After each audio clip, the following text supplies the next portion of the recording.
Subcommittee on Energy, Climate, and Grid Security will now come to order, and the chair will recognize himself for 5 minutes for an opening statement.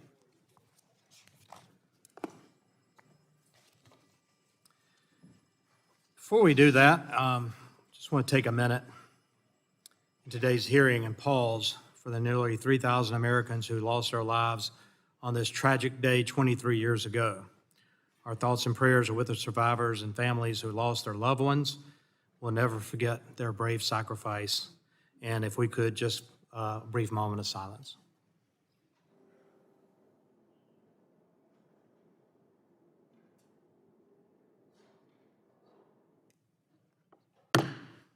Thank you for that. Never forget. We welcome you to today's hearing. From gas to groceries, Americans pay the price of the Biden and Harris energy agenda. Today, we're going to review the past 4 years to examine how record high energy prices have impacted American families and their pursuit of the American dream. Since the beginning of this Congress, members of this subcommittee have attended numerous hearings and roundtables focused on the issues that impacted our everyday lives. Since day one, the Biden-Harris administration has waged a war on American energy, and the results have been devastating. The facts are undeniable. Inflation has surged out of control, price levels remain unacceptably high, and it all began with energy. Energy is foundational. Records have been set with historically high prices for gasoline, diesel, fertilizers, and many fossil fuel-based commodities. Supply chain shortages have rippled across the economy, affecting everything from computer chips to toilet paper. Americans are paying more for groceries, for their housing. They're paying high credit card bills, higher than when the administration took over. Massive government spending and tax subsidies have distorted energy markets and have destabilized our electric grid. And government spending is a huge driver of inflation. Who pays the price for all this? Every American, rich and poor, the upper class, the middle class, the lower class. They're paying more and getting less under the Biden-Harris agenda. Americans are suffering under the administration's energy policies. Energy powers our economy. The cost of energy, fossil fuels, and electricity is embedded in everything that we buy. From gas to groceries, everything costs a lot more than it did just 4 years ago. Now, my Democrat colleagues may not want to admit it, but American families are feeling the pain. Inflation, grocery bills, housing costs. These are real issues that people are talking about around their kitchen tables. These are issues that the people care about. Today's hearing will give members an opportunity to hear the stories of Americans on the front line of the Biden-Harris administration's American energy war. We will learn about and how the American dream is being threatened by energy and economic policies that prioritize a global climate agenda over American families, their standard of living, and quality of life. We'll hear how federal regulations targeting fossil fuel production and electric generation are resulting in record-shattering electricity bills and forced power outages. We'll also learn why our groceries cost so much more now than they did just 4 years ago. We'll examine the false promises of a green transition and why claims of price gouging are another distraction from the administration's failed policy agenda. Prices are high because of the built-in cost of energy and commodities. These trends are directly related to the policies of this administration. Now, we're going to hear from the other side of the aisle that oil and gas production is at record highs. And honestly, that's great, because global demand for energy is only increasing. But the Biden-Harris administration had nothing to do with that. Most of these increases have come on state and private land, and oil and gas projects don't pop up the ground overnight, and they don't pop up the ground in 4 years. From the time of a discovery to exploration to development of a well to bringing that production online takes years and years. And the production increases we're seeing now are based on the policies of past administrations, not this one that started day one, targeting the American fossil fuel and energy sector. We can talk about cancellation of offshore leases and leases on federal lands. Fewer lease sales on the OCS by this administration and its 5-year plan than we've ever seen. They've had a war on energy, wanting to stop LNG exports with their pause, We've discussed a lot of this. And taking credit for increased production today is like the rooster taking credit for the sunrise. It happened because of something else, not this administration's policy. This administration's only tried to thwart oil and gas production, a process that takes multiple years. Today's hearing highlights this subcommittee's work in this Congress. We've held dozens of hearings and with expert witnesses and administration officials. We've explored the issues sector by sector across jurisdiction, and a consistent lesson has emerged: increasing the supply of energy and reducing regulatory roadblocks to ease the cost of delivering energy produces a powerful driver for the economy and lowers prices. Republicans have worked on this. We've also passed important legislation like H.R. 1, Lower Energy Cost Act, to reform the energy permitting process and reverse these harmful regulations that threaten our economic growth here in America. We still have important work to do, and I hope to use the remainder of this Congress to push these important reforms over the finish line.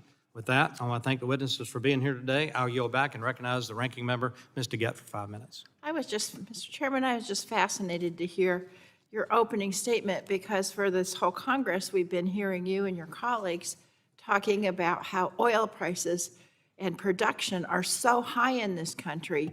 But apparently you found out the same thing we did, which I'll talk about in a few minutes, that oil production is up and prices are actually down. And so now it's not because of Joe Biden and Kamala Harris. I guess it's because of the previous administration. So, talk about shifting the goalposts all the time. What we need is a strong energy policy, and I'm going to talk about that. Something else I want to talk about, Mr. Chairman, is I want to bring a little dose of reality to what you were saying about inflation, because for the past 2 years, we've been hearing you and all your colleagues talk about inflation is out of control and high. So today, the Consumer Price Index report just came out a few minutes ago. That's the report that measures inflation, and it was just released this morning. For example, inflation with groceries, food at home, finally has stabilized to zero. Food costs are still too high. I'm not going to deny that. But the fact is, inflation with food is going down, and we need to continue that trend. For energy, it was even better. Inflation for all energy was negative 0.08 or 0.8% in August. Energy prices actually went down. That's great for the American family. It's not great enough yet, but it's the right trajectory, and we need to keep on going with this team. I want to talk about what happened 4 years ago when we were facing a pandemic and the devastated supply chains and the economies that were shut down. Shortly after the pandemic, Russia's invasion of Ukraine began, further exacerbating supply chains and driving prices higher. Since then, the Biden-Harris administration has worked, and apparently it's starting to work, to lower energy costs for everyday Americans. According to the U.S. Energy Information Administration, America currently produces more crude oil and natural gas than any country in history. But while we are seeing record production domestically, gas prices remain too high as big oil and gas companies return record profits and pay massive stock payoffs. We had a hearing in this subcommittee, in the O&I subcommittee in 2022 when I was the chair of that subcommittee, and I had 6 oil and gas executives come in to talk about why their companies were earning so much profit as the Americans struggled to pay at the pump. They said it was because their shareholders demanded that they get as high a price as they could, and low it came to be. So it didn't have anything to do with low gas production or any of the other things that my colleagues are saying today. So I guess it's campaign season, so we're going to be having this hearing, and we're going to hear from some witnesses who will hopefully shed light on how corporations are earning more than ever while Americans are still paying higher prices, and the steps that the Biden-Harris administration has done to strengthen the energy supply chains, which is what's going to bring down prices. In March 2023, the House passed H.R. 1 also known as the Polluters Over People Act, the majority's #1 legislative priority. This bill was a giveaway to the companies profiting most off the energy prices that the bill claimed to combat. 17 months later, the majority still hadn't sent that bill from the desk over to the Senate because they know it's a failed policy. Also, we spent legislative time on a lot of anti-efficiency bills, like, for real, this is the name, Refrigerator Freedom Act. It's not just a silly title. Independent estimates have found that conservation measures Republicans are seeking to repeal put billions of dollars into the pockets of consumers. And finally, one thing I want to talk about is how the administration has tackled the long-term problem by focusing on energy supply chains at home rather than outsourcing our energy demands. I've got a chart, because why not? And what the chart shows is that the U.S. has produced record crude oil this past year. Not only did we surpass Saudi Arabia and Russia, the U.S. is producing more crude oil than any country ever. This increase is helping to secure the energy and economic security. In other words, President Biden and Vice President Harris are unleashing American energy. And this progress is the direct result of policy choices from this administration. Now, if you look at, you can see this. In the last administration, this is the record, but now it's going up even more because of these policies. So as I said at the beginning of my remarks, I guess it's the silly season, but at least on this side of the aisle, we want to talk about facts, and we want to talk about how energy prices can be brought down even further for the American public. I yield back. Generally yields back. I now recognize the chair of the full committee, Ms. Rogers, for 5 minutes. Thank you, Chair Duncan. Before we begin, today we remember all those who lost and the heroes who bravely confronted evil on 9/11. We can never forget them or their sacrifices, so we remember what's at stake, our values, our country, and our children's future. Thank you to our witnesses for appearing before the subcommittee today. We look forward to your testimony. Affordable, reliable energy is foundational to everything that we do. It's key for our national security and for the prosperity of American families, businesses, and communities. From the manufacture and production of everyday goods we need to take care of our families, to the power necessary to keep homes warm in the winter and cool in the summer, it starts with energy. Over the past 2 years, the Energy and Commerce Committee has led the way to expose how the Biden-Harris administration's war on American energy is fueling the out-of-control inflation that is hurting our financial security and the financial security of the American people. We have examined how the administration's radical rush to green agenda and regulations are threatening our national security and our economic growth by restricting energy expansion, by shutting down reliable baseload power generation and replacing it with unreliable, expensive generation, and by driving up the cost of mobility and home ownership, putting the American dream out of reach for many. We've also examined how the radical Biden-Harris EPA has set new emission standards at levels that will make it nearly impossible to permit the expansion or building of new manufacturing in most of the country, crushing good-paying jobs and further driving up the cost of our goods. This administration's war on American energy impacts every aspect of our lives, and hardworking Americans are facing the consequences every day, from the gas pump to the grocery store. Today, American families pay on average 30% more for electricity, 25% more for gas to heat their homes, 56% more for gasoline to fuel their cars, as they did in January of 2021. Right now, families are paying the largest portion of their income on food in 30 years. I recently read about a mom living in North Carolina who said, quote, "Sometimes I have to choose whether I'm going to pay the light bill or do I pay all the rent or buy food or not let my son do a sport." It doesn't have to be this way, and it shouldn't be this way.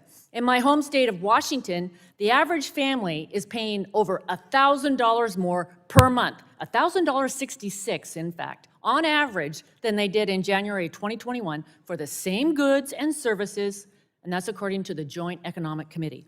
That adds up to more than $1,000 in additional spending due to inflation since the start of the Biden-Harris administration. In California, it's even worse. On average, households have spent $35,000 more since this administration took over. And in spite of all of this, the Biden-Harris administration has doubled down on its radical policies. Today, we will focus on how the administration's rush to green energy policies contribute to the high cost Americans face every day across the board and the resulting consequences on families and businesses. Without taking action to promote American energy expansion, there is tremendous uncertainty for our future. While the United States has regained its leadership in oil and gas production, thanks to the pro-American energy policies of the previous administration, current restrictions led by the Biden-Harris administration on future energy production jeopardizes this success. The administration's increased taxes, increased regulations, limits on drilling puts us on a path not to be able to meet America's growing needs. Check the facts.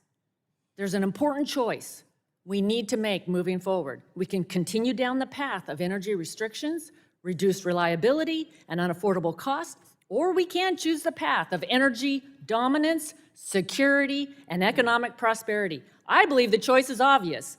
We must focus on advancing policies that reduce costs for American families and businesses, and that begins with unleashing American energy production to lower cost, make life more affordable, and reject the Biden-Harris administration's rush to green agenda. Let's stand up for American values, the values of free market competition, the values of innovation, the values of environmental stewardship.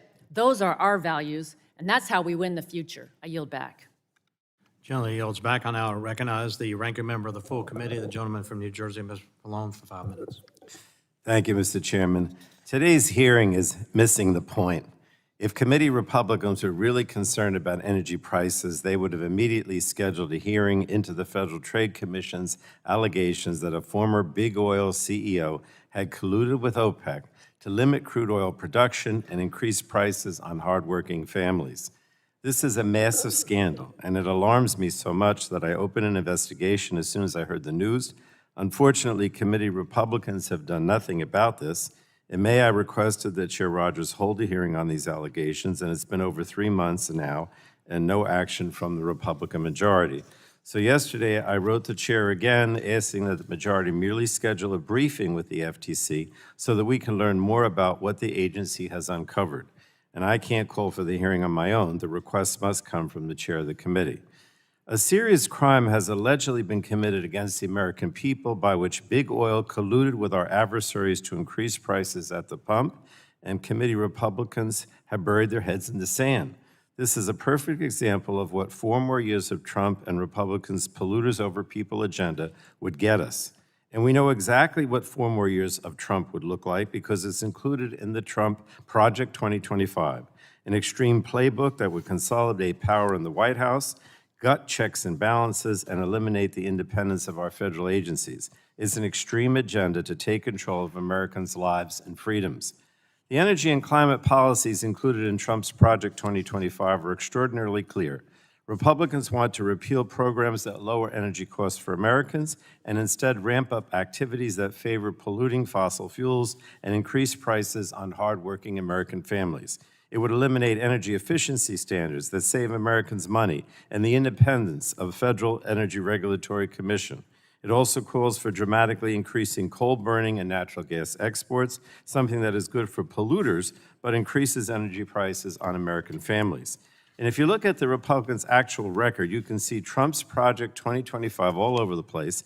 In fact, 2 of the Republican witnesses today represent organizations that helped author Project 2025. Throughout this Congress, Republicans have targeted energy-saving programs at every turn, and now they have the audacity to accuse the Biden administration and Democrats of high energy prices. They've wasted time passing ridiculous bills like Refrigerator Freedom Act that would make appliances more expensive to operate. Virtually all the energy bills Republicans have prioritized this Congress echo the extreme policies outlined in Project 2025. And this all stands in stark contrast to the substantial victories that the Biden-Harris administration and congressional Democrats have achieved over the last 4 years. President Biden was able to use the nation's strategic petroleum reserve to lower gas prices when they spiked in 2022 after Vladimir Putin's invasion of Ukraine. The Biden-Harris administration sold oil when prices were high and bought it back when prices were low, making a profit of nearly $1 billion for the American taxpayer. Meanwhile, gas prices are down $1.60 below their highs 2 years ago. That's a win-win for the American people. And thanks to the Biden-Harris administration and congressional Democrats, the average household is poised to save up to $220 a year on electricity costs over the next decade. The bipartisan infrastructure law and the Inflation Reduction Act included a variety of programs and tax credits designed to help Americans lower energy consumption and reduce energy bills. The key goals of these laws were to lower costs for American families, create good-paying jobs, and combat the worsening climate crisis, and that's exactly what they're doing. Now, this hearing is about contrasting agendas. Trump's Project 2025 will increase energy prices, make power less reliable, and make our air and water dirtier. It's a playbook to ensure that Americans are dragged back to the 19th century rather than advancing forward into the 21st century.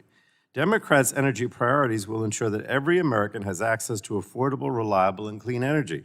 Republican energy policies, by contrast, double down on expensive and volatile fossil fuels, raising energy bills on families across the country in the process. And we can't allow that to happen.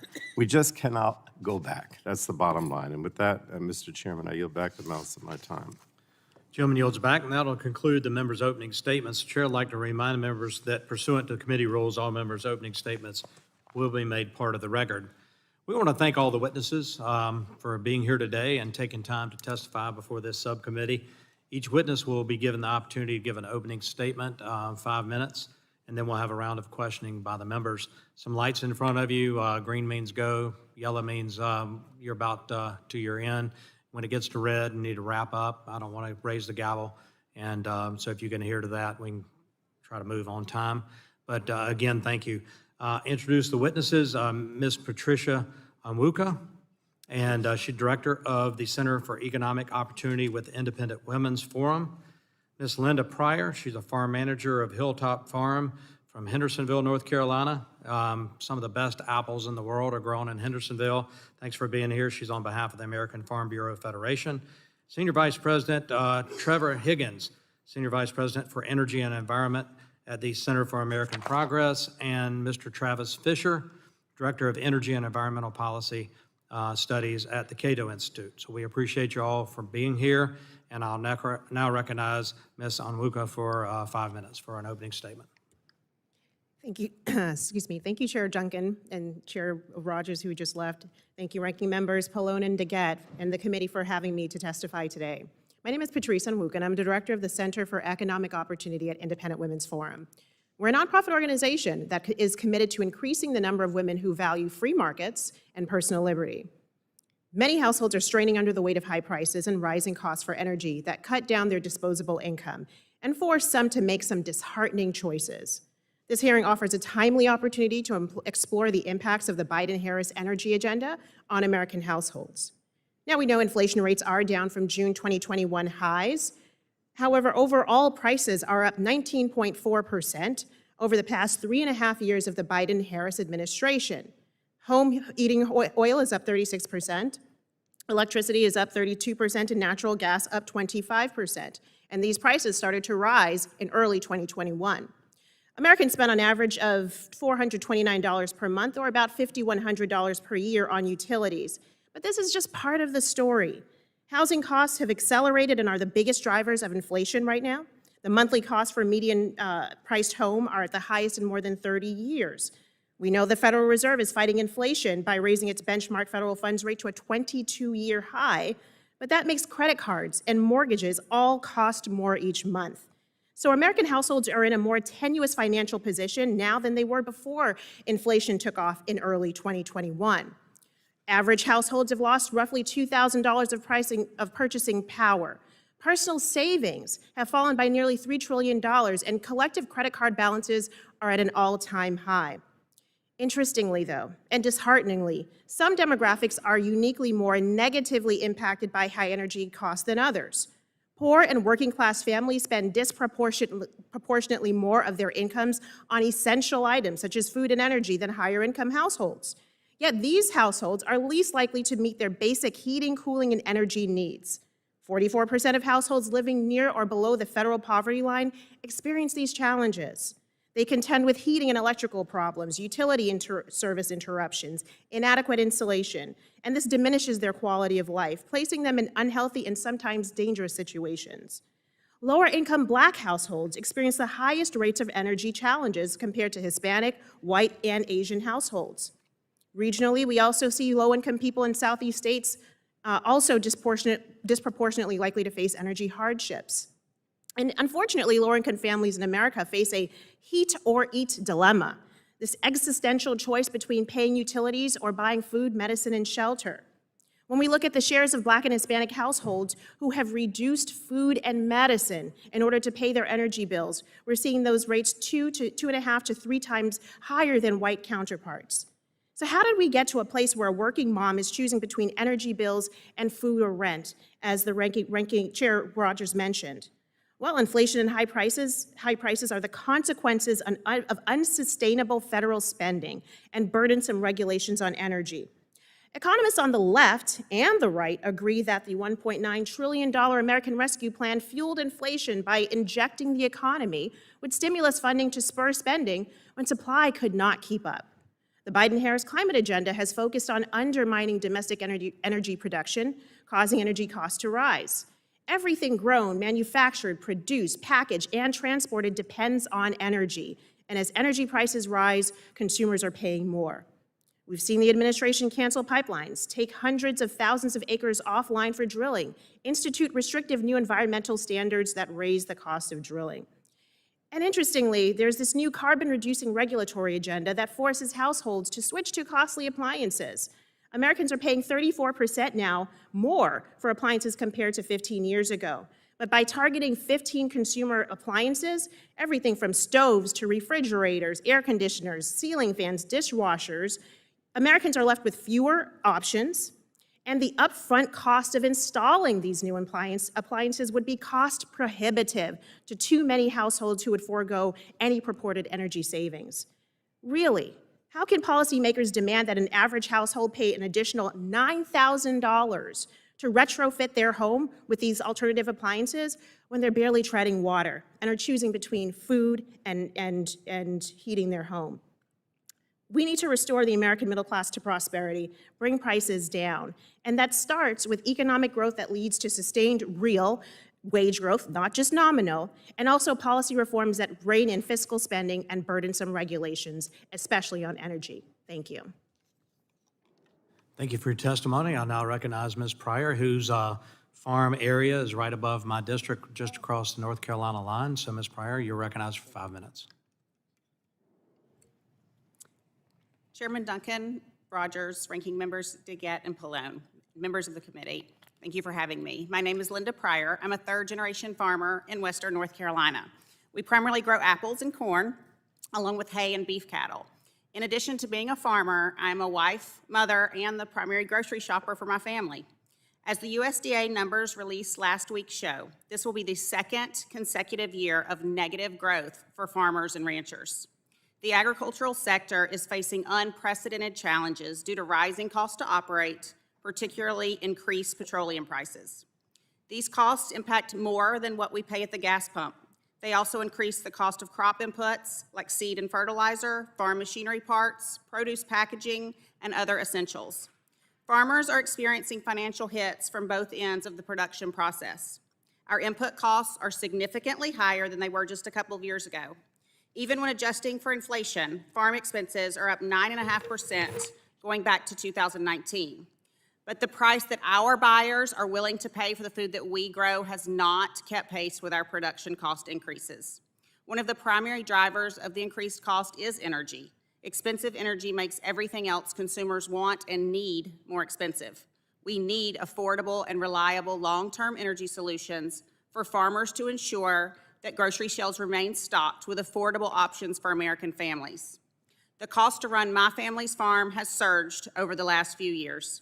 The fuel cost increase to operate our equipment and trucks has created a noticeable hardship for my farm since 2021, when we spent $57,000 for diesel and gasoline compared to what we spent last year, which was $83,600 for the same amount of diesel and gasoline.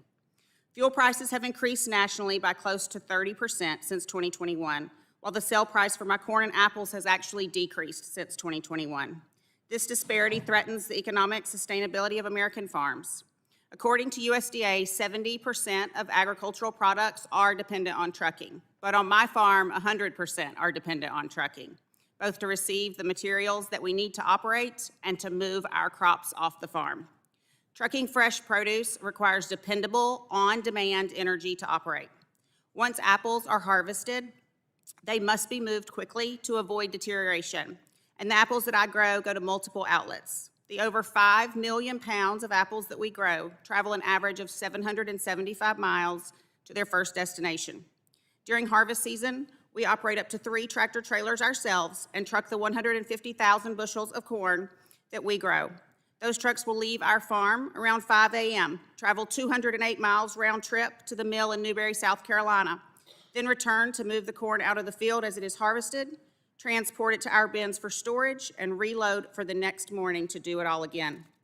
These trucks average 14-hour workdays and a minimum of 250 miles per day. Using diesel allows us to keep moving throughout those long days, rather than having to figure out how and when to charge an electric truck. The rural nature of farming means that we rarely have access to a location where electric trucks or equipment could be charged, and tractors and equipment often stay in a field or orchard for several days at a time. Additionally, when farmers make large equipment purchases, they intend to operate this machinery for many years, and many need to be able to maintain the equipment themselves. The idea of having to purchase new equipment that would be too complex to maintain on the farm is out of the question for many farmers. Solar presents its own challenges, one of them being farmland loss. With less farmland, we must be creative to ensure that we keep up with the task of feeding America. Less productive agricultural land drives the value of the remaining land up even further, which can be a barrier to getting into agriculture for young farmers looking to start their own farms.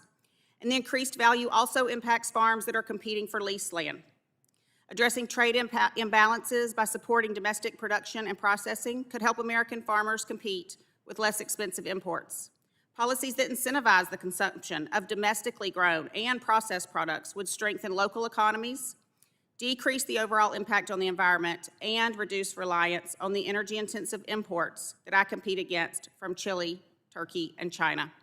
On my farm, we do many things that take more time and incur more expense to ensure we are responsible stewards of the land and minimize our carbon footprint, like planting cover crops, rotational grazing, using no-till methods, and minimizing grain handling as much as possible. Annually, our orchards alone sequester up to 2,500 tons of carbon dioxide, release about 2,000 tons of oxygen into the atmosphere, and have significant cooling effects. Farmers need affordable and reliable energy solutions. The rising cost of energy and other inputs ripple through the entire food chain, from the farm fields to the grocery store shelves. Thank you for having me. Thank you for your testimony. I now recognize Mr. Higgins for 5 minutes. Good morning. My name is Trevor Higgins with the Center for American Progress. Thank you, Chair Duncan and Ranking Member DeGette, for this opportunity to provide testimony on clean and affordable energy investments, about 2 years now after the Inflation Reduction Act was passed. Since this groundbreaking legislation became law in August 2022, overall inflation has slowed by 2/3. And the new numbers this morning, I can't even keep up with them in my testimony, they're even better. As of this morning, annual CPI is at 2.5%, which is the lowest in 3 years. Grocery price inflation, in particular, it's slowed by 9/10. That's now 100%. Energy price inflation is not only slowed, but fully reversed and dropped 7 or 8%. Meanwhile, wages have risen by more than 8%, far outpacing inflation. This is an exceptionally strong record. The Inflation Reduction Act is truly living up to its name. Today, I'd like to highlight a few of the ways the law's strategic investments are driving economic growth, creating new opportunities for the middle class, and lowering energy costs. I'll also highlight the severe consequences of potential repeal. First, in the last 2 years, according to the Clean Investment Monitor that's maintained by the Rhodium Group and MIT, total U.S. investment in domestic clean energy manufacturing has quadrupled. These investments are preparing the U.S. to remain competitive in the clean energy economy. And that's not only good for economic growth and competitiveness. Clean energy investments are a key strategy in the fight against inflation. They shield the economy from the price volatility of fossil fuels. As a recent report from Energy Innovation has documented, states that are investing in clean electricity have seen less increase in electricity prices than the states who remained most dependent on natural gas. Take Texas, for example, where wind and solar have saved $11 billion in wholesale electricity costs in 2022 alone. Clean electricity has become the most affordable source of energy there is, and these investments are getting it built. Second, new investment programs are directly supporting families and communities who want to make the switch to electricity and improve energy efficiency. For example, federal tax credits and rebates are now available for people who purchase an electric vehicle, which then goes on to save families, since it costs less than half as much to maintain or drive an EV as a gasoline-powered car. There are new rebates for people who install efficient home heat pumps, which can save typical families anywhere between $60 and $840 every year, depending on the type of fuel they were using before. Grants, loans, green banks, direct pay tax credits, they're making it possible for local libraries to add rooftop solar, for small businesses to fix up energy efficiency of their storefronts, for school districts to buy pollution-free school buses, for retrofitting affordable housing apartments with updated equipment. This upfront financial support is making it affordable for people from all walks of life to participate in the clean energy future if they choose to. And even households who are not ready to make the switch to electricity, they can still see major savings from the economy-wide transition to clean energy. Under current policy, demand for fossil fuels could decline in the United States by as much as 16% for petroleum and 20% for natural gas over the coming decade. When demand falls, prices fall, and that benefits everyone, as long as it's not counteracted by exporting the gas overseas. The overall effect of these policies is to shift the economy toward clean and affordable energy. Under current policy, household energy costs are on course to drop by a third in 2035. That's an annual savings of roughly $2,000 per household. Turns out that clean air pollution standards, energy efficiency appliance regulations, clean energy investments are unmistakably strong tools in the fight against inflation. Unfortunately, there are plans and ongoing efforts to repeal the Inflation Reduction Act. Project 2025's plans would cause 750,000 direct job losses in 2030 if implemented. These plans would raise electricity prices, prolong dependence on gasoline, and reverse the trajectory towards lower energy costs that I referenced. Instead, we would see increased annual household energy spending above even the pre-IRA numbers. Worse, it would lock the United States into continued greenhouse gas emissions of more than 4.5 gigatons forever. Among the many consequences of climate change, given the topic of this hearing, the one I want to point out is that climate change also raises costs. Already at current levels of warming, insurance premiums are up by a third between 2020 and 2023. Extreme weather is a major determinant of food prices, and extreme heat is costing $1 billion in extra health care costs every summer.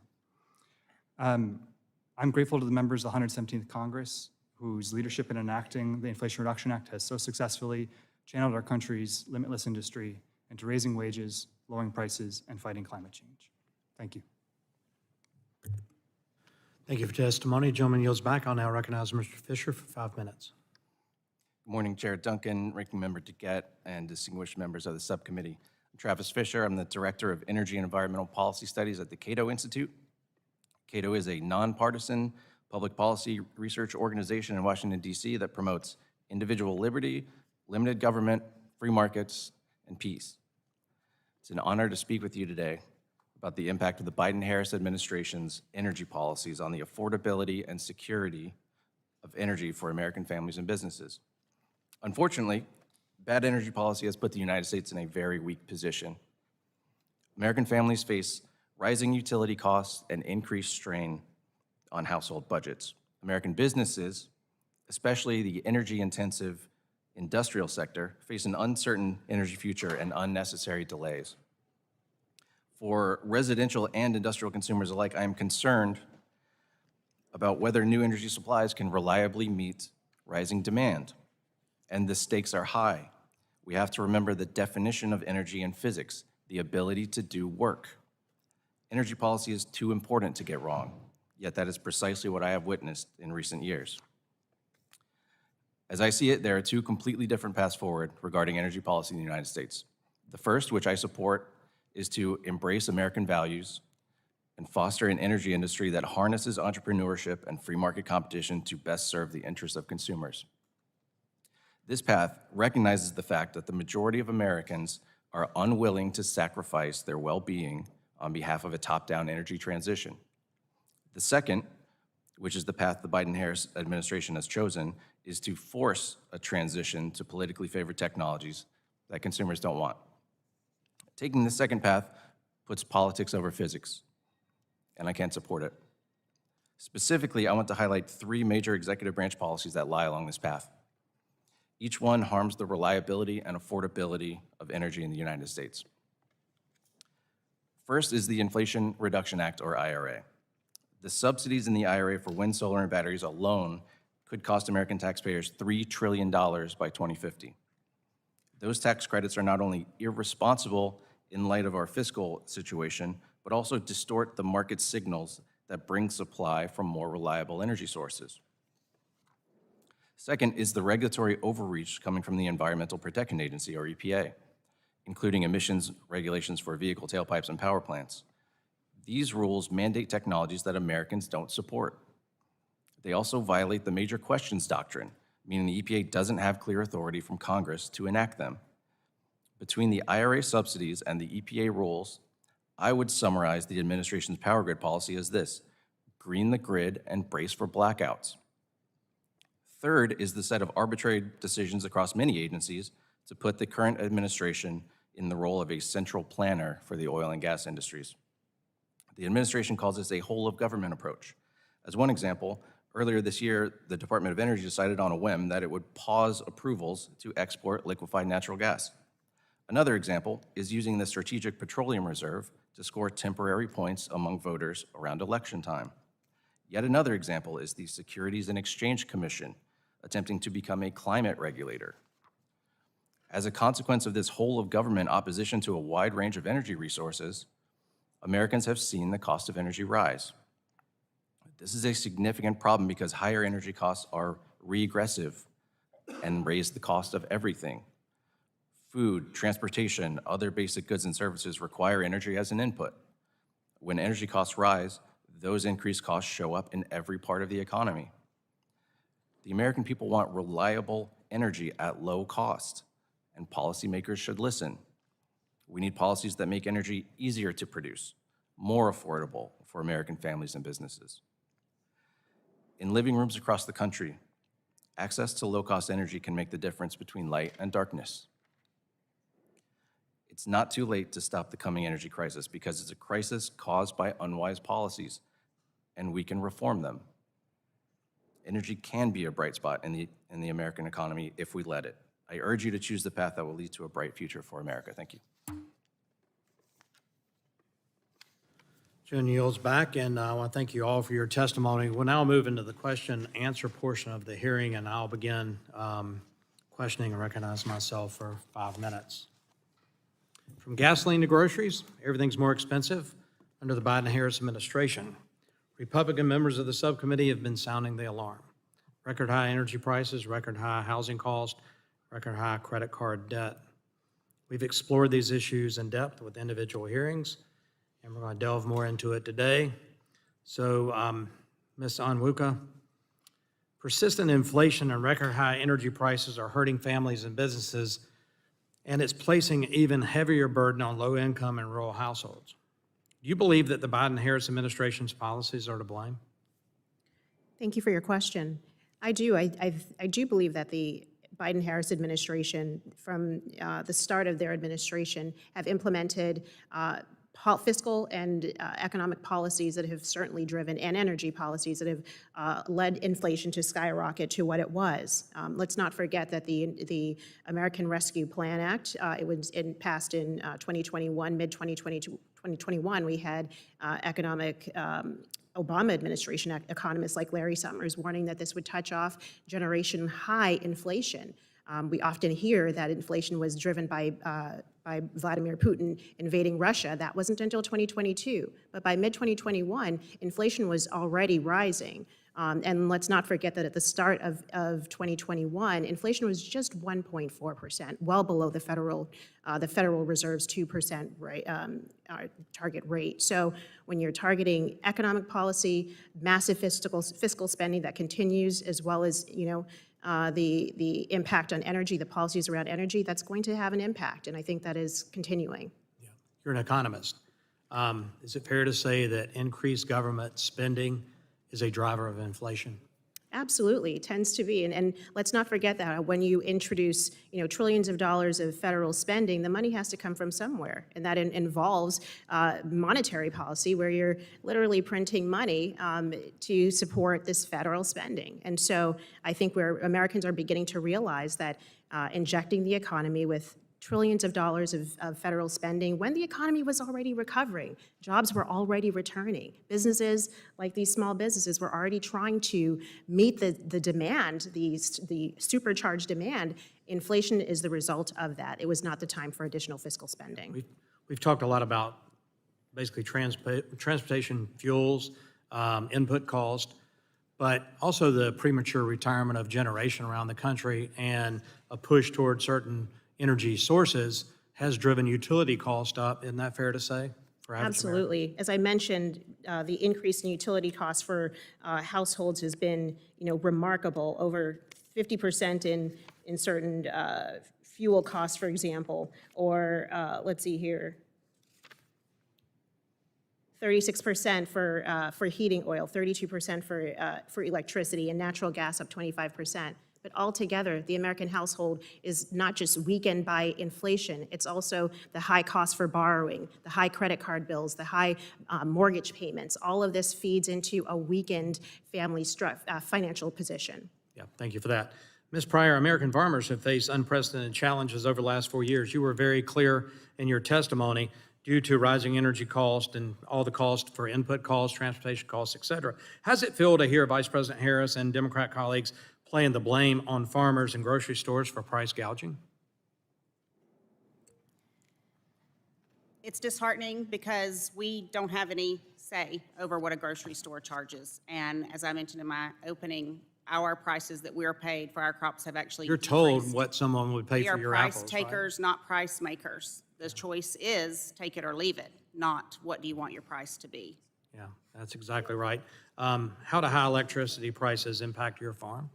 So in North Carolina, one of the changes that has occurred is I'll tell you exactly the name, the North Carolina Renewable Energy Standard, which requires, so in our area, Duke Energy is our only option for power, that they meet up to 12% of their energy needs through renewable energy resources or energy efficient measures.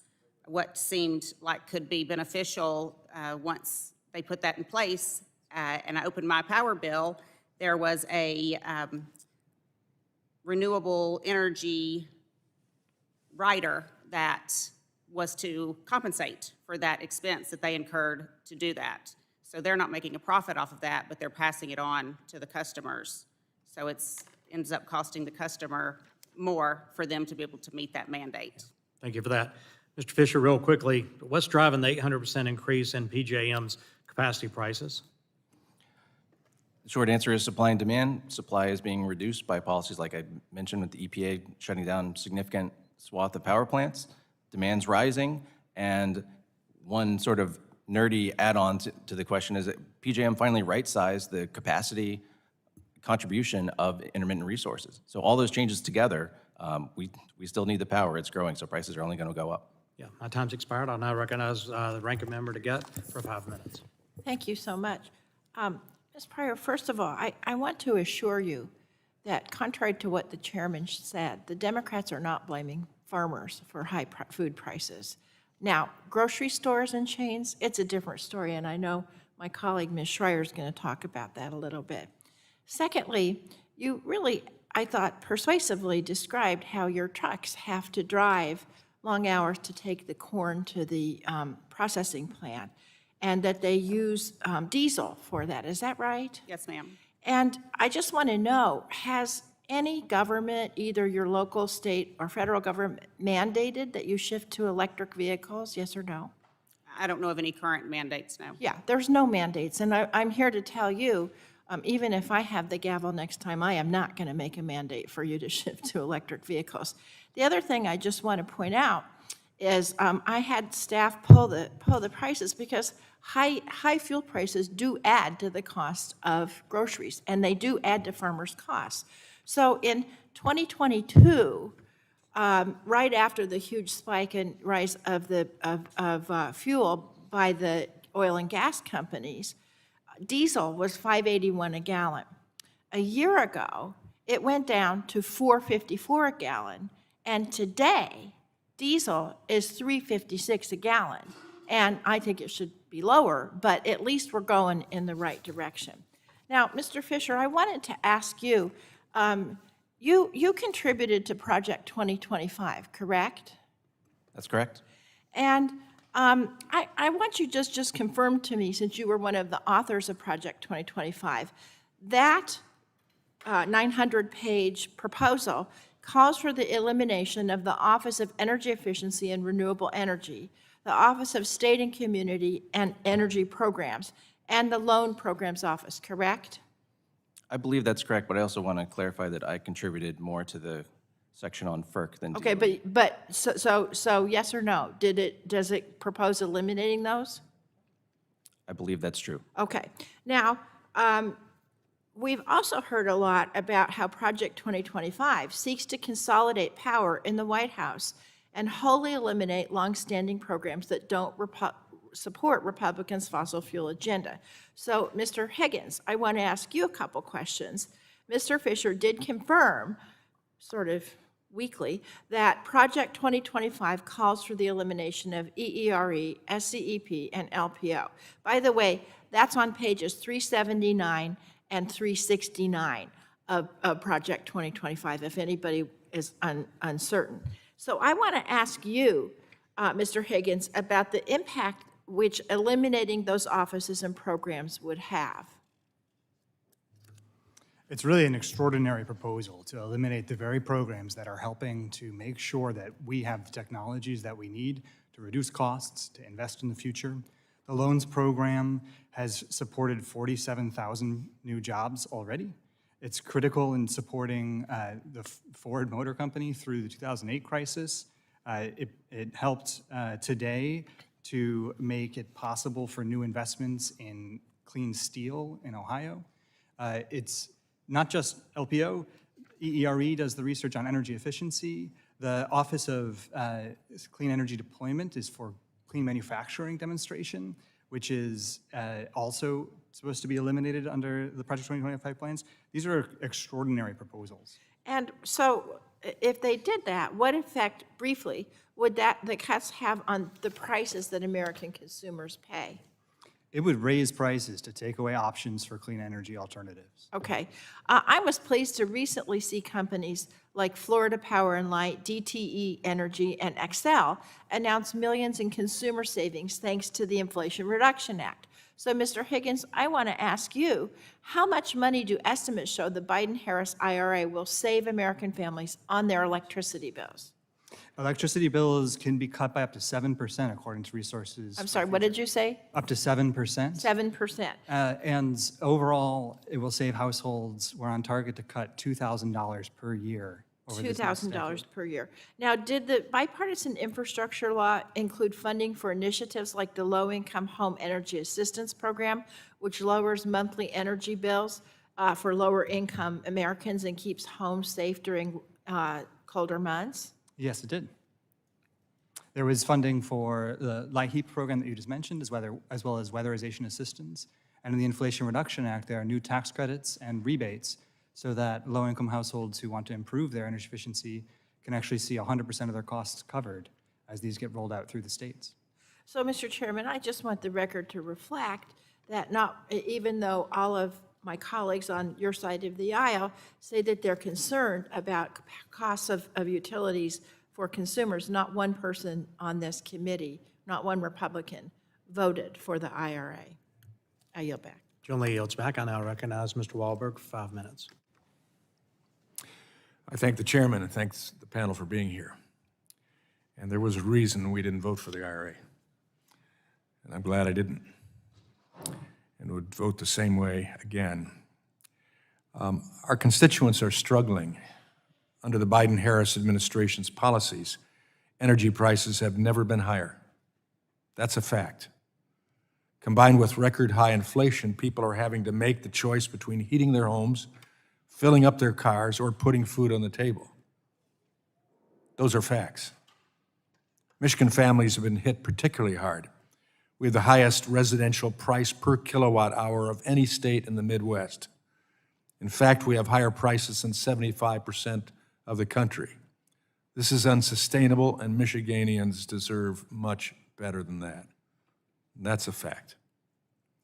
As is their excuse for all high costs, the administration will claim that this is because of price gouging. But the facts show that that's not the case.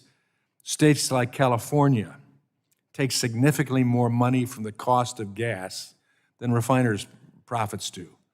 As of last week, $1.40 alone went to taxes, environmental initiatives, and unnecessary fees in the state.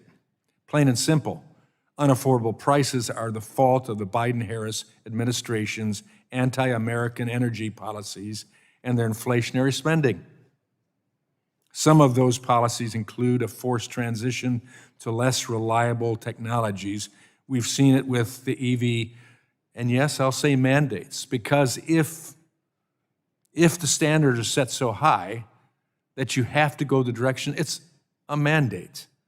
We can use word salads on that, but it's still a mandate. And with regulations out of the EPA that force closures of affordable, reliable generation. Ms. Pryor, can you speak to how a transition to electric vehicles could impact costs and the ability for you and farmers like you to run your businesses? And second, what does that mean for the cost of food?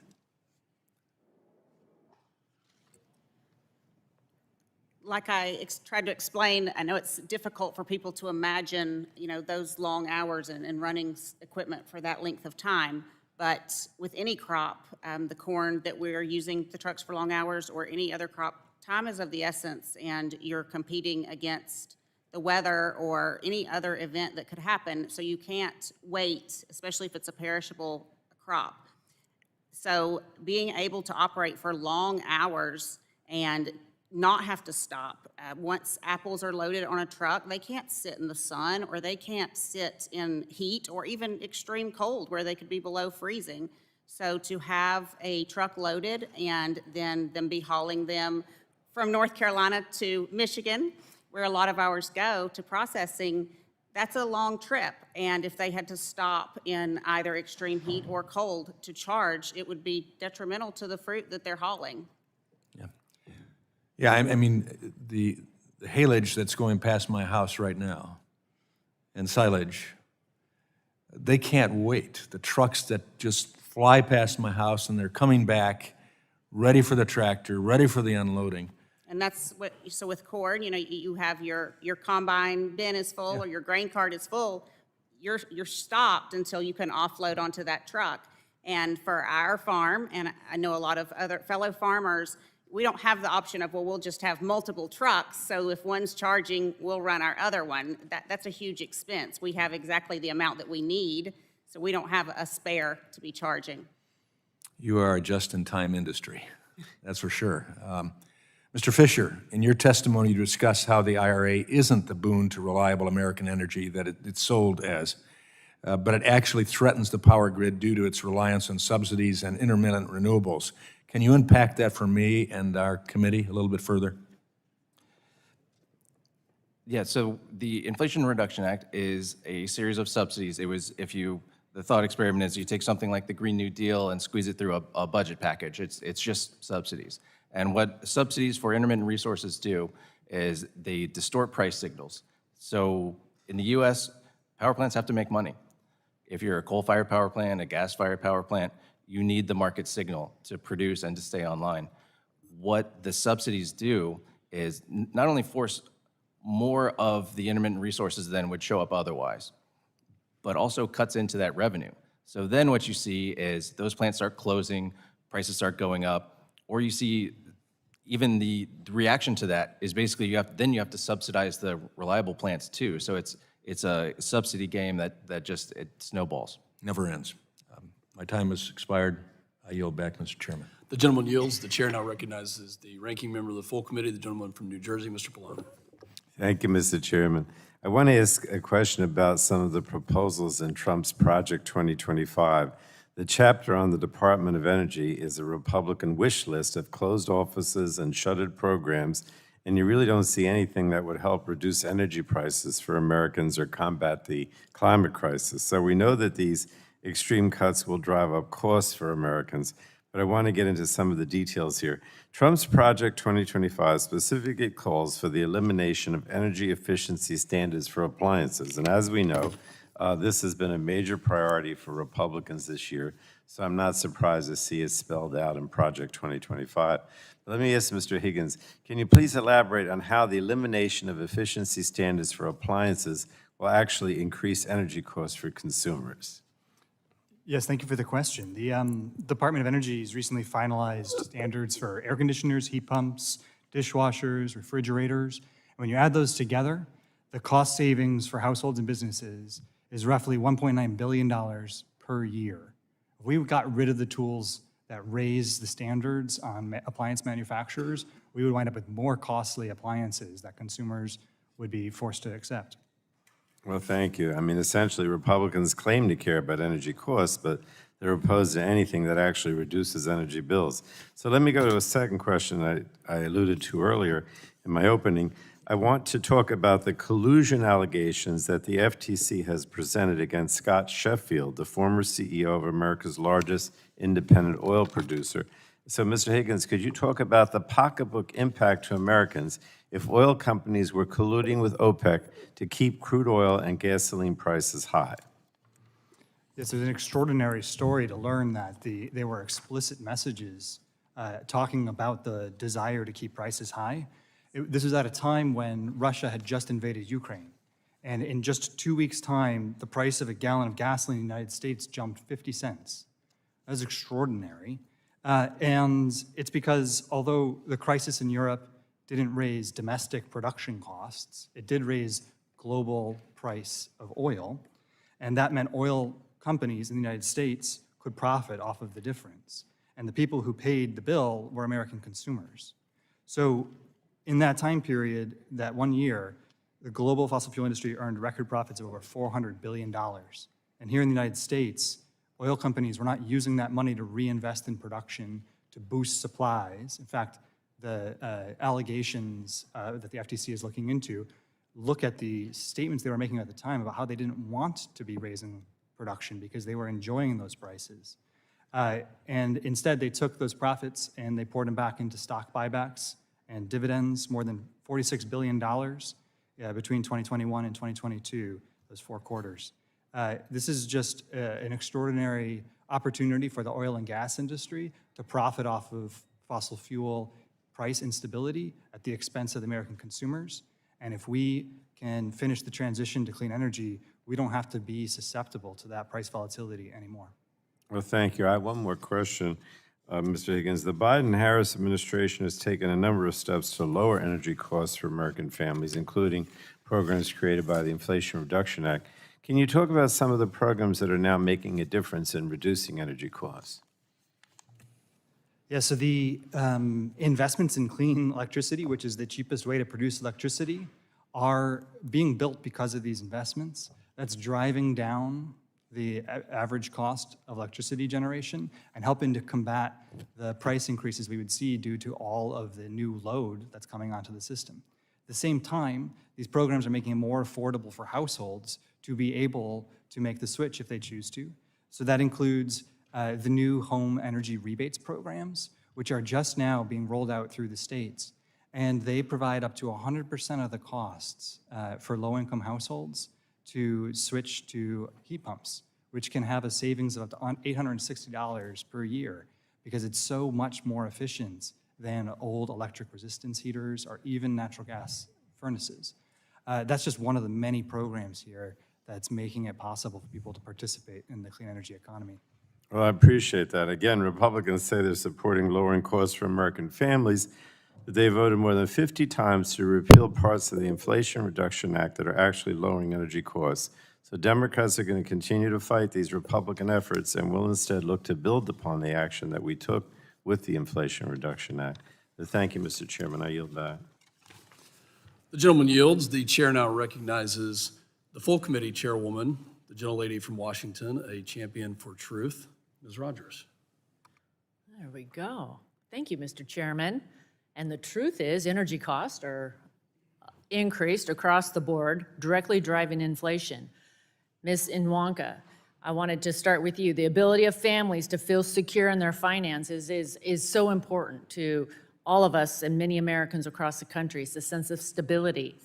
The last 4 years have brought record levels, high levels of interest rates, borrowing costs. Housing is feeling more out of reach to young Americans. Add to this the cost of energy, and it affects the cost of other goods and services. It is one of the biggest drivers of the record inflation, and it is causing serious problems. Would you please speak about the combined impacts of high interest rates, inflation, high energy costs on the ability of families to feel secure, look to the future, and if there's any policies from this administration that you believe have led us to this place?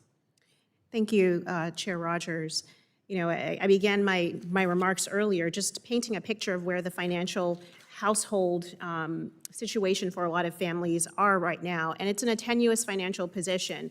I've mentioned the fact that personal savings have fallen by $3 trillion. Average households have lost $2,000 of purchasing power. Real wages have actually have been negative for 25 months in a row. Real wages, not nominal, real, what people actually feel and take home every day. Collective credit card balances is a high of $1.1 trillion. This is average across the United States, but when you drill down on low-income families, on a lot of low-income Black families, you see these families are struggling to make tough choices. When 44% of households living near the poverty line are choosing between food and keeping warm or keeping cool in a year, it exposes that not only are prices high, but people are struggling and they're straining. And then there's also a larger sense that the American dream, the facets of buying a house tend to be out of reach. The idea of being able to afford a car, afford your car payment is continuing to be out of reach. So that's where the American family is. And I always go back to the steps that we've seen when inflation took off in mid-2021 after the American Rescue Plan was enacted. We saw after that point large fiscal spending bills, whether you're talking about the Inflation Reduction Act, which President Biden recently, yesterday I believe, or 2 days ago, admitted was really not about reducing inflation. It should have been named something differently. Thank you. We recognize that the climate change investments are one thing, but actual bread and butter issues where people are is not where these energy policies or fiscal economic policies are really hitting and helping them. Thank you for those insights. I have some more questions. Ms. Pryor, it's good to hear your perspective as a working farmer. I understand that you grow apples as a part of your business. I grew up on an apple orchard in eastern Washington, so I appreciate what you do. I wanted to ask you, American families are understandably concerned about the high cost of food. Would you speak to how high costs are passed through the supply chain and any insights you want to give us as far as how energy costs prevent you from charging competitive prices to what China offers when it comes to concentrate for apples? So it's not my ability to charge. I have no ability to charge what my crops are worth. We are given a price, and we have a perishable product, so the choice is take it or leave it. It's not to negotiate after that price is given. It is a supply and demand issue, so if they can get their supply from elsewhere for cheaper, and that makes economic business sense for them, that's what they're going to do. Our food does not go directly to grocery stores, so for apples, we harvest them, pick them, We either take them somewhere where they are processed into an apple-containing product, or they are prepared, wash packed to go directly to a grocery store for fresh.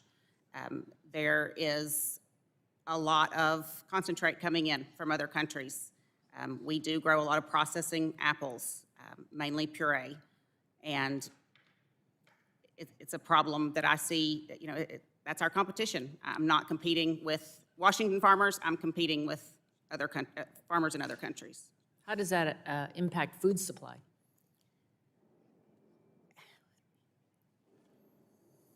The supply is, I don't, as an American farmer, it is disheartening to me to think that we would be dependent on another country to feed our citizens.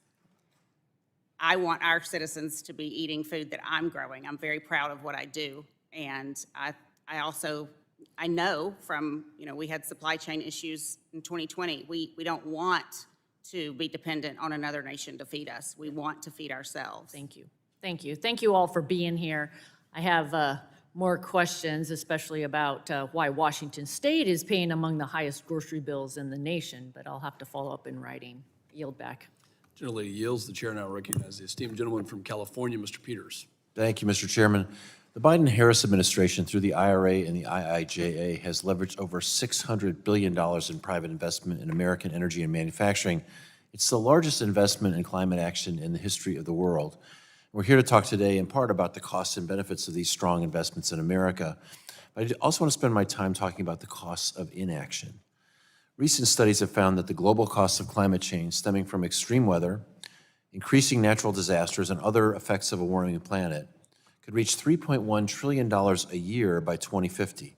So this includes the cost of damage to infrastructure, property, and public health. These costs will increase over time as the impacts of climate change become more severe. For example, one issue threatening my state and my district, fueled by climate change, is the rising threat of catastrophic wildfire. Wildfire and wildfire risk continues to raise the cost of living, the cost of health care, and lower the quality of life for my constituents. Climate change, prolonged drought, and over a century of poor land management and oversuppression have led us to this point. As wildfires grow in frequency and in scale, people are feeling the harm not only on the environment, but in their wallets. Earlier this year, insurance rates for California homeowners increased by an average of 34%. Utility wildfire prevention and mitigation costs are also approaching $5 billion a year. We need a different approach, and I'll just call the attention of this committee to my bipartisan Fix Our Forests Act, which passed out of the Natural Resources Committee on a voice vote, which provides the Forest Service, the state, local, and tribal agencies with the necessary tools and support and leeway to deal with the threat of wildfires. It also takes significant steps to harden communities and invest in innovative research and development, building off several recommendations from the Wildland Fire Mitigation and Management Commission. Every dollar invested in reaching California's current forest management goals, residents get $4 in return in benefits. And each year California fails to meet these goals, residents pay $4 billion in otherwise avoidable damages. We no longer possess the luxury of a wait-and-see approach to climate issues like wildfire. We need to take bold action because the costs of doing nothing are so steep. So, Mr. Higgins, do you agree that the costs of doing nothing about climate change outweigh the costs of the action, particularly when we're talking about the investments that the Biden administration has lined up? I strongly agree. The risks of climate change are severe, potentially irreversible, and highly costly. And fighting climate change is a way to fight inflation. Do you have a sense of the economic investment, of reversing the economic effect of reversing these investments in our future, which the former president has promised to do if he's elected? Yes, so the Energy Innovation has a great report looking at Project 2025, and if those proposals came to pass, it would cost 750,000 jobs directly, 1.7 million jobs when you count indirect jobs also, in 2035. It would cut economic growth, it would raise electricity prices, it would prolong dependence on gasoline. It's a very difficult set of policies to contemplate. Thank you. On a specific issue, if you're able to comment on it, catastrophic fire has become the largest single source of particulate pollution in the United States, poses a major threat to communities, watersheds, and ecosystems. Are you able to address how climate threats, for example, the threat of catastrophic wildfire, is an economic and public health issue? Yes, so Wildfires have, as we've all seen here on the East Coast, been impacting the world at an increasing rate. I think we're only now just catching up to the realization that Californians have had for a long time. Climate change is causing harms today. So the average cost right now of wildfires, according to the Joint Economic Committee, was between $400 and $900 billion each year in economic costs and damages. That counts property damage, the direct and indirect deaths, health impacts from wildfire smoke, income loss, watershed pollution. These are very significant problems, and it's driving a home insurance affordability crisis. So insurance rates are up a third over 3 years nationwide. In California, it's obviously been much more difficult. The rates rose between 2015 and 2021, 800%. Right. So using wildfire as an example, it's an illusion that we can avoid spending this money one way or the other. Spending it upfront is much more efficient. Investing today in preventing not only the rise in insurance costs, but also cancellation of policies and potentially catastrophic losses for homeowners is also is important. So I think we should keep that in context. When we talk about these costs, we're going to pay one way or the other. Let's pay it the smart way. Thank you for being here. Thanks to all the witnesses, and I yield back. Gentleman's time has expired. I'll now go to Mr. Allen for 5 minutes. Thank you, Mr. Chairman, and I want to thank all of you for being here today and testifying on this important issue. You know, Americans across the country are suffering from high energy prices due to this administration's Rush to Green energy agenda. You know, this needs to be bottom up and not top down. I think every American, you know, wants a clean environment, and I'll tell you, America leads the world. We've reduced our carbon footprint 10 times what any other nation has done, and we're doing our part here. The war on fossil fuels and regulatory climate are making energy prices unsustainable, and this is impacting every sector of our economy. We just came back from our August district work period, and the top issue I heard from my constituents is how their bills keep increasing. I also have a very agriculture heavy district, and I have heard from farmers. In fact, I just met with peanut growers with the devastating impacts that high energy prices are having and input costs are having on their bottom line. Ms. Pryor, one issue I hear about from my farmers is their high input cost. In your estimation, what percentage of your input costs are for fuel?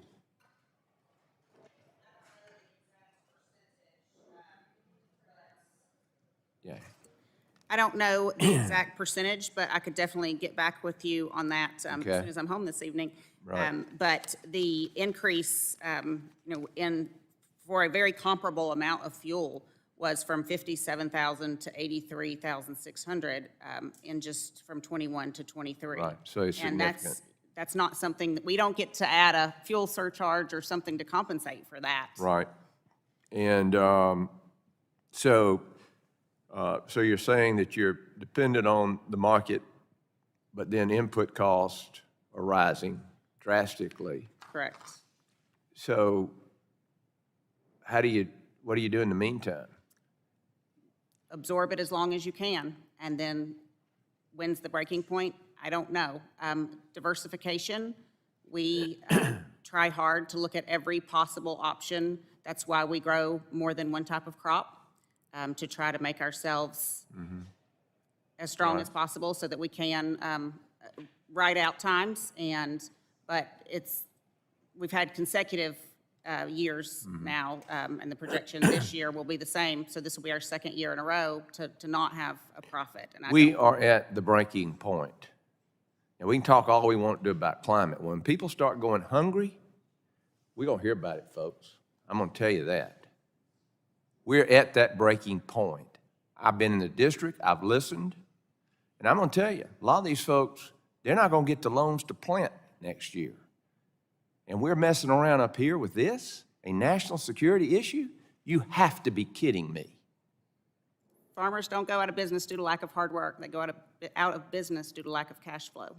And the investment that we put into national security risk is like the eye of a needle compared to the economic impact and national security interests of our food supply. And we can't make this place up here understand that.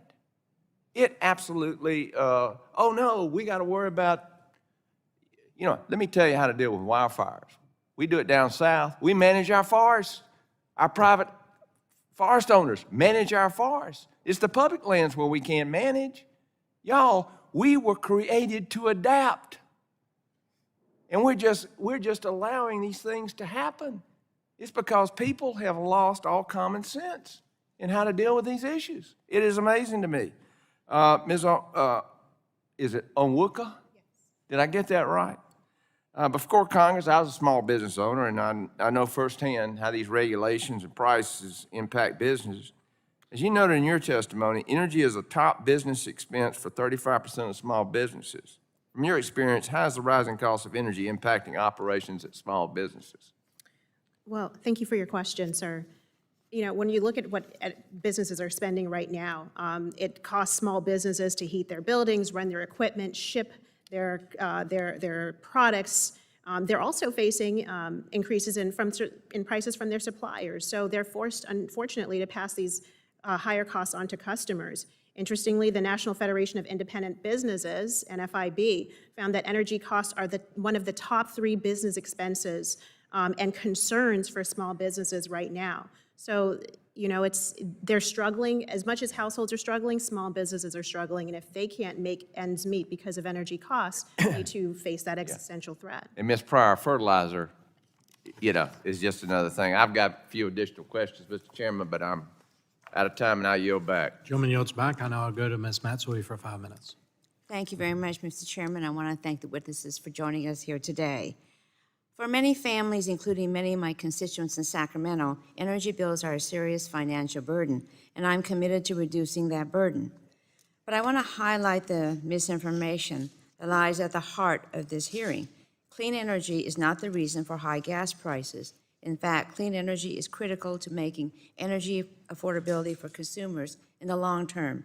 Now, there's no question that the cost of gas has increased since 2021, but it's not because of clean energy. It's because there was a global oil shortage. Mr. Higgins, what happened in early 2022 that caused a global oil shortage?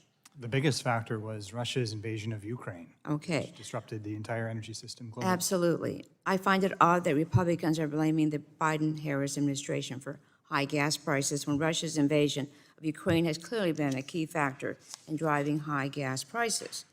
Now, it's not just gasoline prices. Electricity prices also spiked in 2022 because of Russia's invasion of Ukraine. Mr. Higgins, very briefly, can you talk about how the invasion of Ukraine affected natural gas prices and U.S. electricity bills? So it raised gasoline prices, I mentioned a few minutes ago, because the price of oil is set globally. Natural gas prices used to be set domestically, but as we've increased our export capacity, we've increased the exposure of the U.S. economy to global natural gas prices.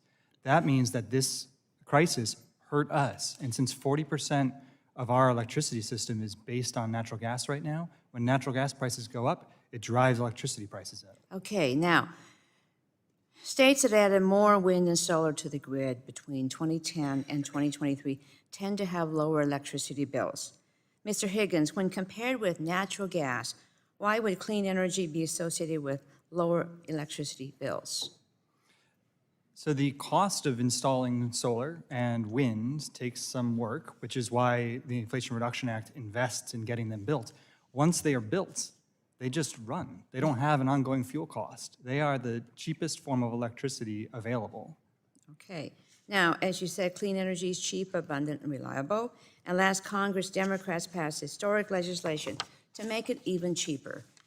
Mr. Higgins, how much do you expect the Inflation Reduction Act and the infrastructure bill to save American families on their energy bills? We're on a very good trajectory right now. And so by 2035, which is just 10 years away, we could see, according to the latest estimates from the Rhodium Group, that household energy spending would be cut by a third, which is an annual savings of $2,000 a year. Oh, can you briefly explain where those savings are coming from? Some of it comes from reduced spending on electricity because of increased efficiency. Some of it comes from counteracting the price impacts of increased demand on the electricity grid by switching to clean electricity. A lot of it comes from the households that do switch to electric vehicles because it works for them, no longer having to pay gasoline. And this insulates the entire economy from price volatility. Okay, now it's not just about lowering electricity bills, but it's also about bringing manufacturing back to this country and providing high-paying jobs for hardworking Americans. Mr. Higgins, how has the Inflation Reduction Act and the infrastructure law impacted investment in U.S. manufacturing?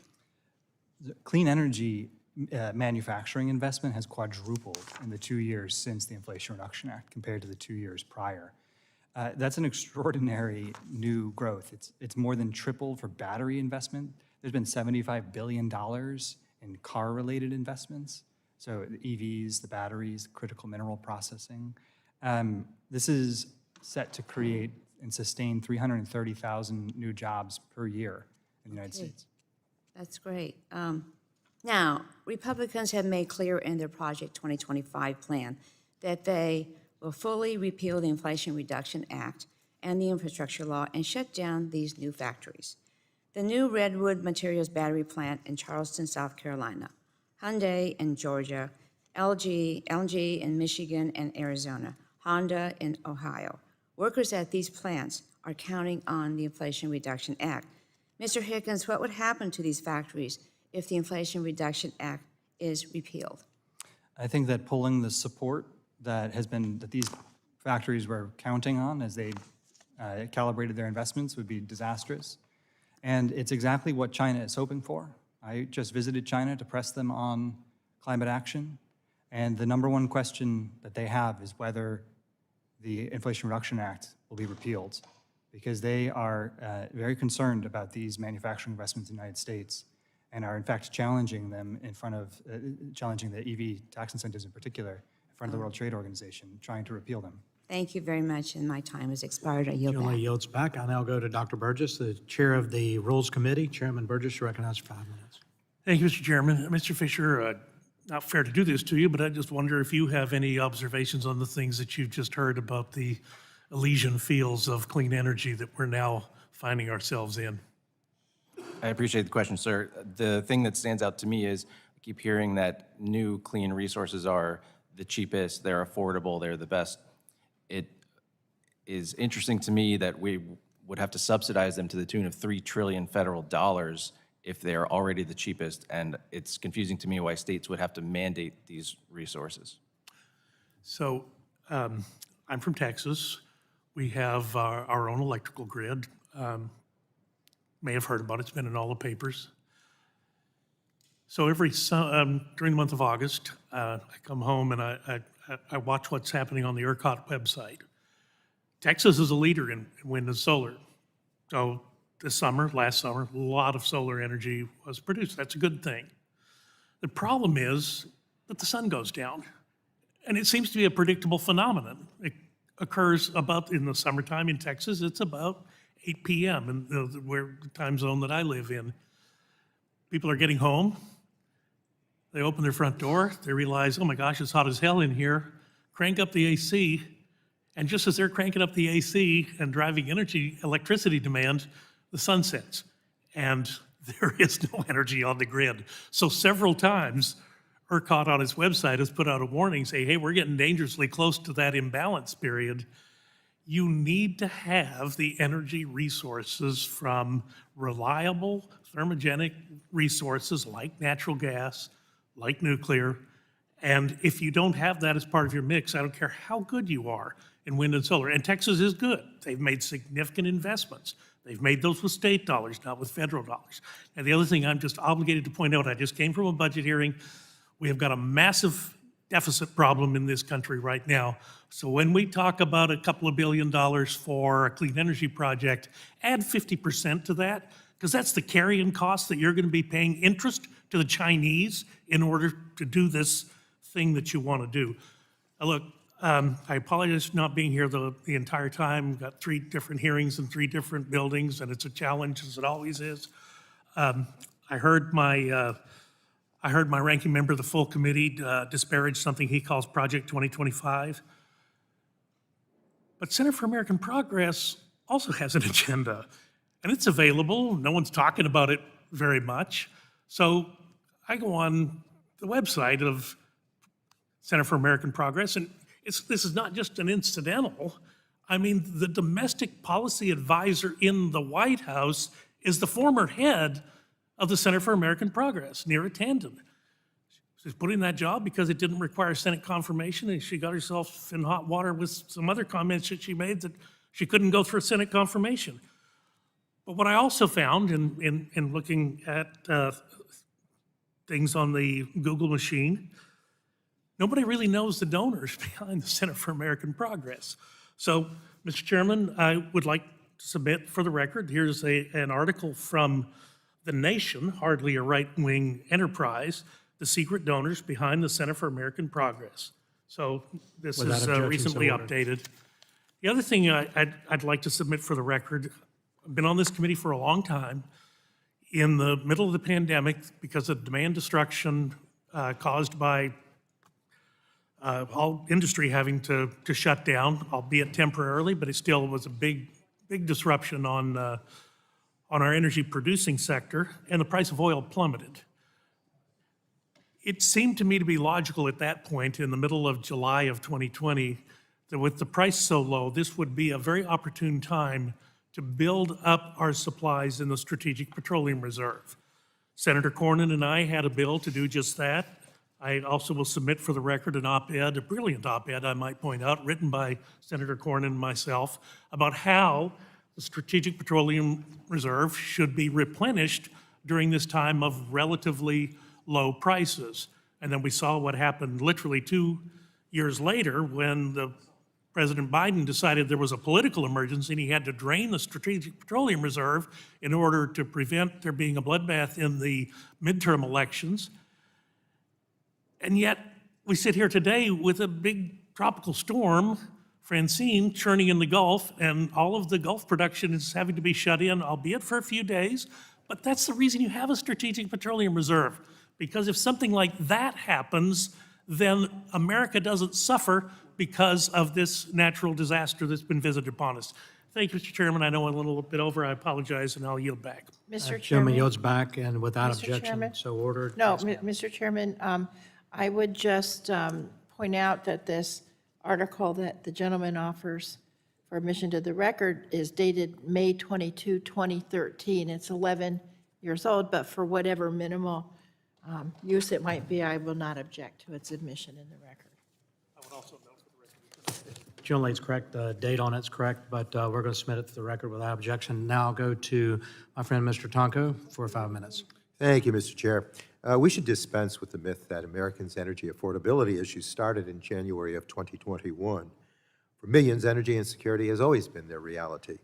In both 2015 and 2020, long before the Biden administration, the Energy Information Administration found that more than a quarter of U.S. households reported difficulty paying their energy bills or keeping their home at an unsafe temperature because of energy cost concerns. Millions of Americans have reported foregoing food and medicine to pay energy bills.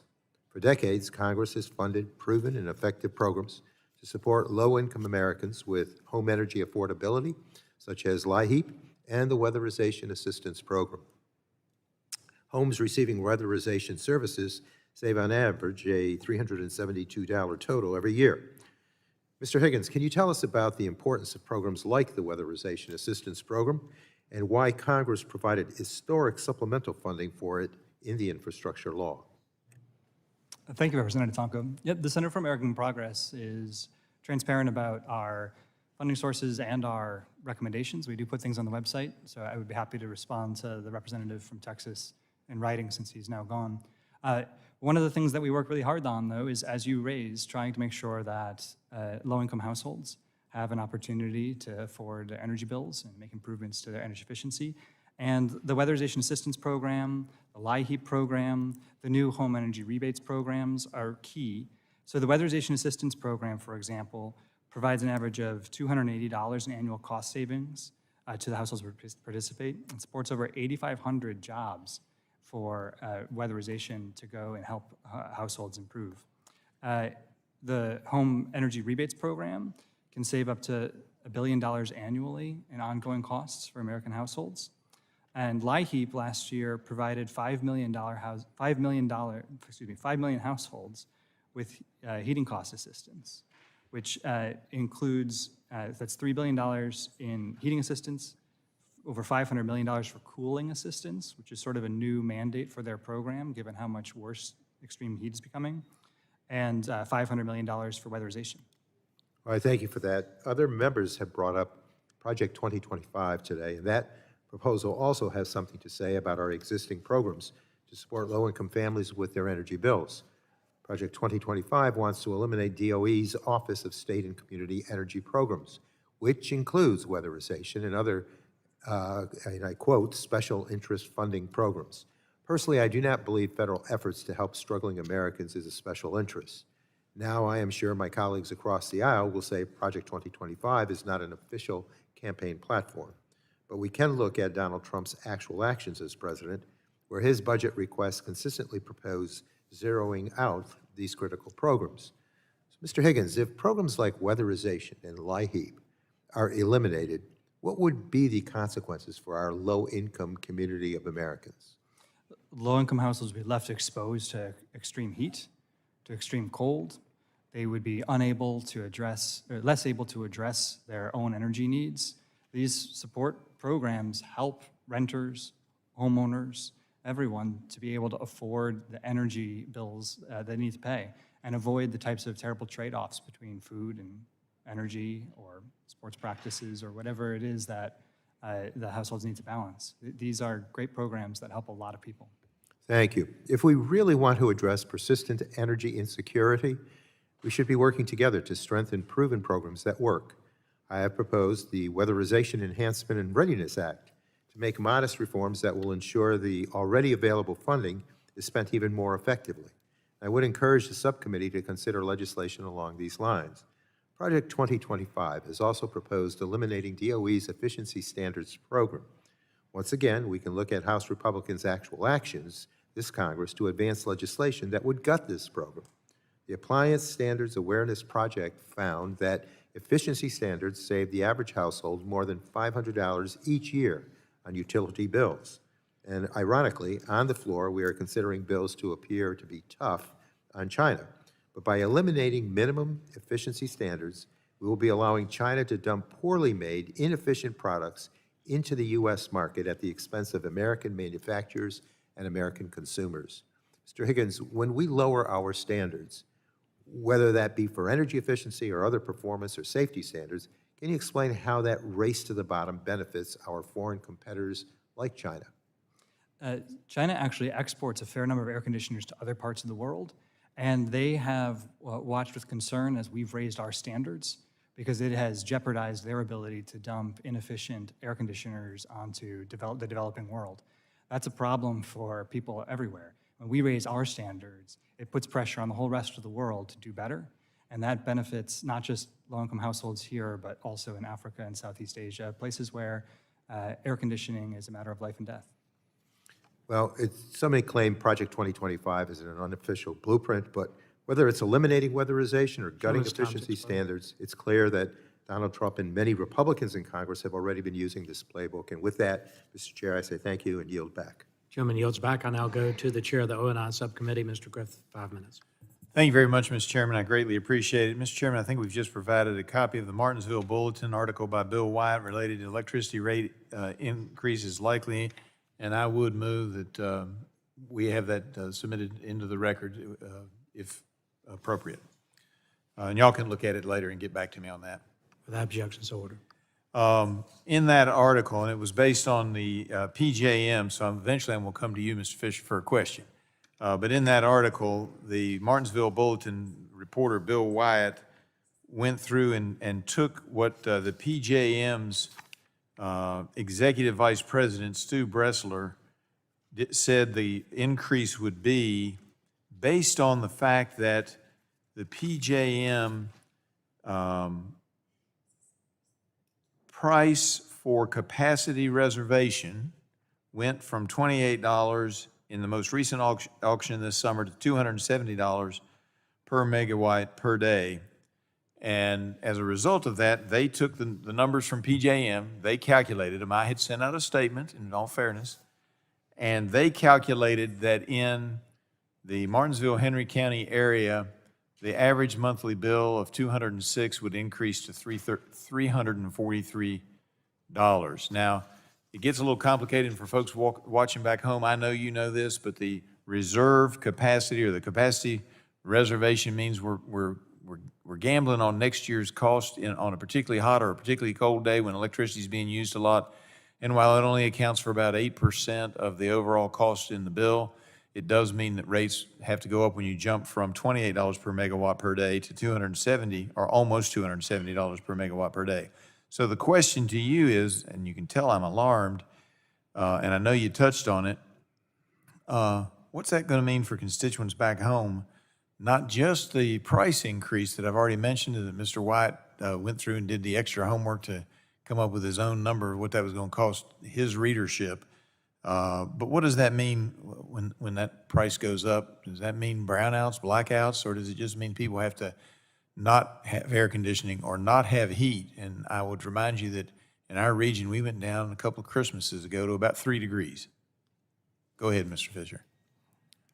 As a resident of the state of Maryland, I was alarmed as well when I saw the Consumer Council there published a range that could be as high as a 24% increase in retail rates just due to the PJM capacity auction. That's unfortunate, but I do think prices give us a signal. Prices tell us something. And what the PJM capacity prices are telling us it's the combined reality on the ground, supply and demand. So we're reducing supply through EPA regs and other things. We are having significant load growth, which would be overall a good story. That's a positive story. That means economic growth. But load growth in the context of supply constraints means prices are going to skyrocket, and that's exactly what's happening. And I'm sure somebody's touched on this before, and I'm chairing a hearing upstairs, so that's why I wasn't here earlier.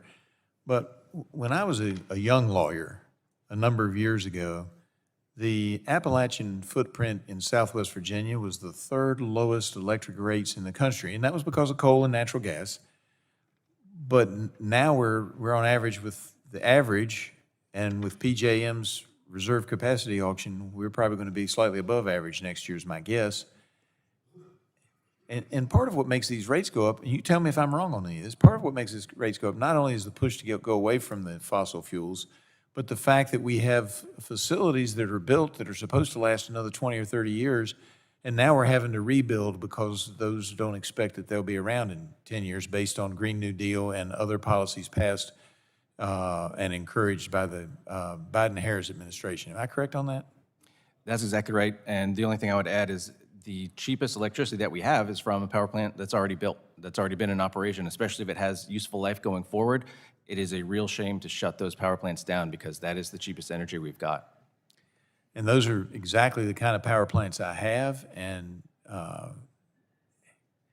it is illogical to think that we're going to get rid of all of that. I'm happy for us to move to nuclear. I'm happy for us to move to hydrogen. I'm happy for us to move to wind and solar, as long as we're not sacrificing the people in my district who have, the average has gone over $50,000. The average household income in my district is a little over $50,000 a year. You suddenly start raising your electric rates to where the average in that Martinsville, Henry County area is going to be about $343, if I remember correctly.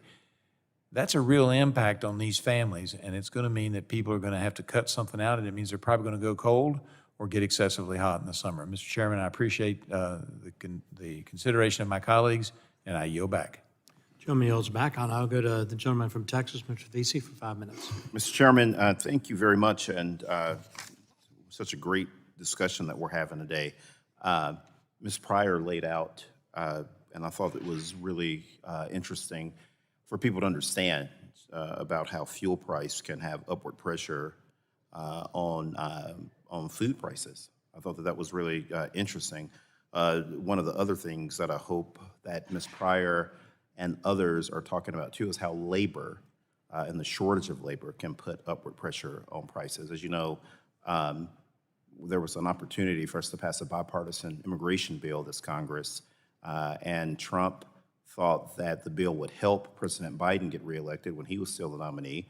And so Trump supposedly talked to the Speaker of the House and ask him to jettison the bill so we would not be able to pass it. That's something that would have would be very disadvantageous to your particular industry and put upward costs on the prices of apples for all consumers across the land to have to pay. And so being able to tackle immigration reform and being able to fix on the flaws in the system that hurts businesses like yours is something that this Congress needs to address, along with coming up with sensible energy solutions. And speaking of sensible energy solutions, low-income families, obviously, in the state of Texas have been hit very hard when it comes to their electric bills. We have very hot summers in Texas. I don't think that I have to tell anybody that. Sometimes we'll have 20, 30 plus days of 100-degree days over the summer months.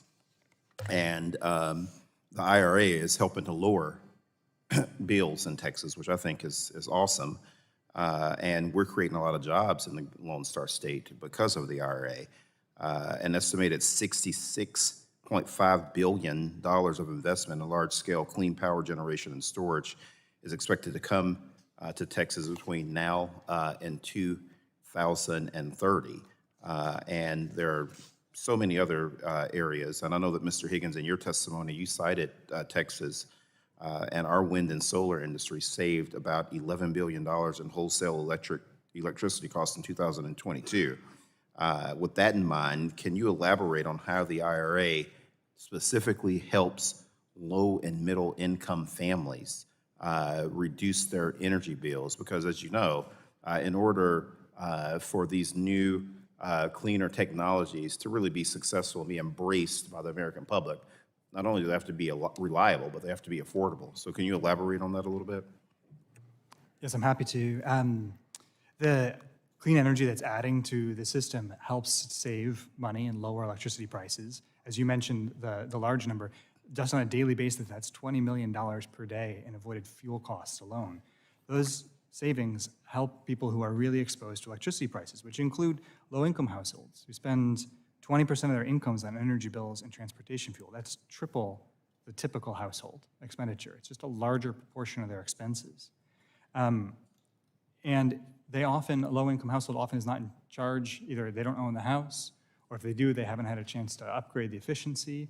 So they, households that low-income households live in pay 20 cents more per square foot on energy because they have poor drafty conditions or inefficient ways to keep to avoid the sun and to do the air conditioning.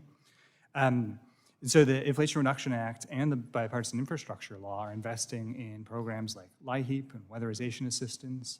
There are tax incentives for the purchase of new appliances. But for households that don't have a tax bill, that's not as helpful, which is why the Inflation Reduction Act also creates rebates.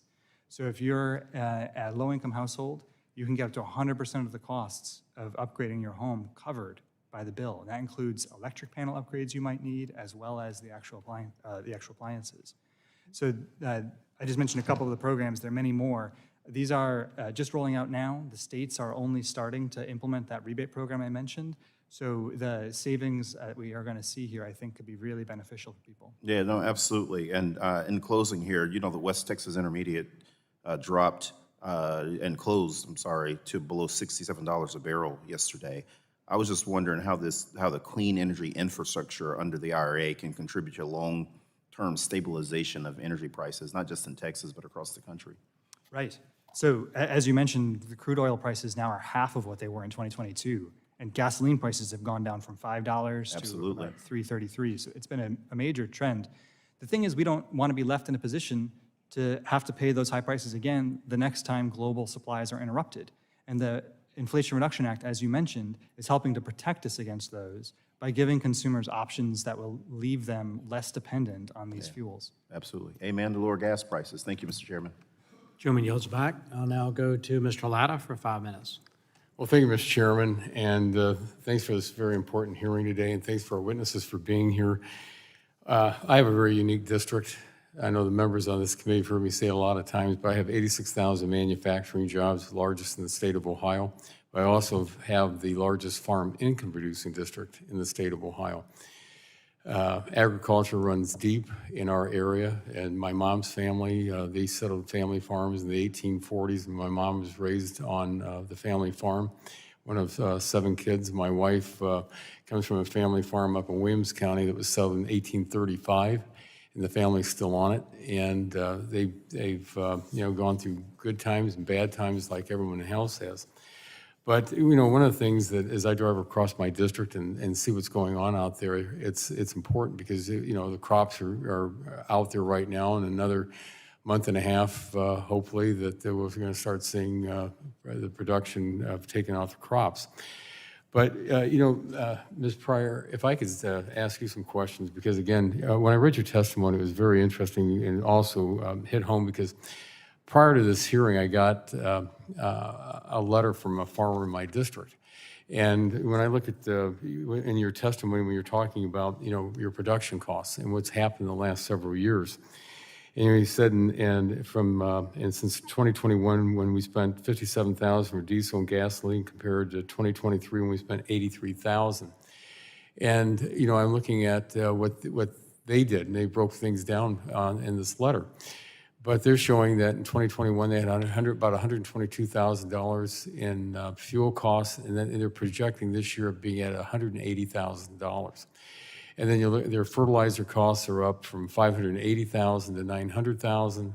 And again, because a lot of people don't realize, sometimes when they think about oil and natural gas, they think that's the things we're powering things with or heating with, but not realizing what we're making out of those products for fertilizers. They're so important for our farmers. And if I could, just, when you look at what's happening for your farm, and I know you really pointed out in your written testimony, but when you look at your farm costs out there and the higher energy costs and peripheral costs, fertilizer, fuel and equipment, et cetera, how have you been, trying to manage that? Because again, you got to have a bottom line out there, and where do you see that bottom line heading you, saying that production is going to cost us more than we're going to be taking in? This year, we will have a negative, and the USDA projection, farming as a whole will have the second consecutive year of having a loss. But last year we broke even. This year we're not going to do that. We're going to have a loss. That scares me, but we tried to plan, and there's huge risk, and I think goes back to Farm Bill, and that helps relieve some of those risks that we take. And if we have some support to fall back on and plan on and be reliable, then it's easier to take those calculated risks. But with no fallback, it's much harder, because then you're looking at your prices that you can't control and weather that you can't control, and that's a lot of variables to make it even riskier. But we farm because we love it, and it is our livelihood, but it is also our life, and there's nothing else that we want to do. And so just to say, oh, well, it wasn't profitable, we're going to close and do something else, that's really not an option.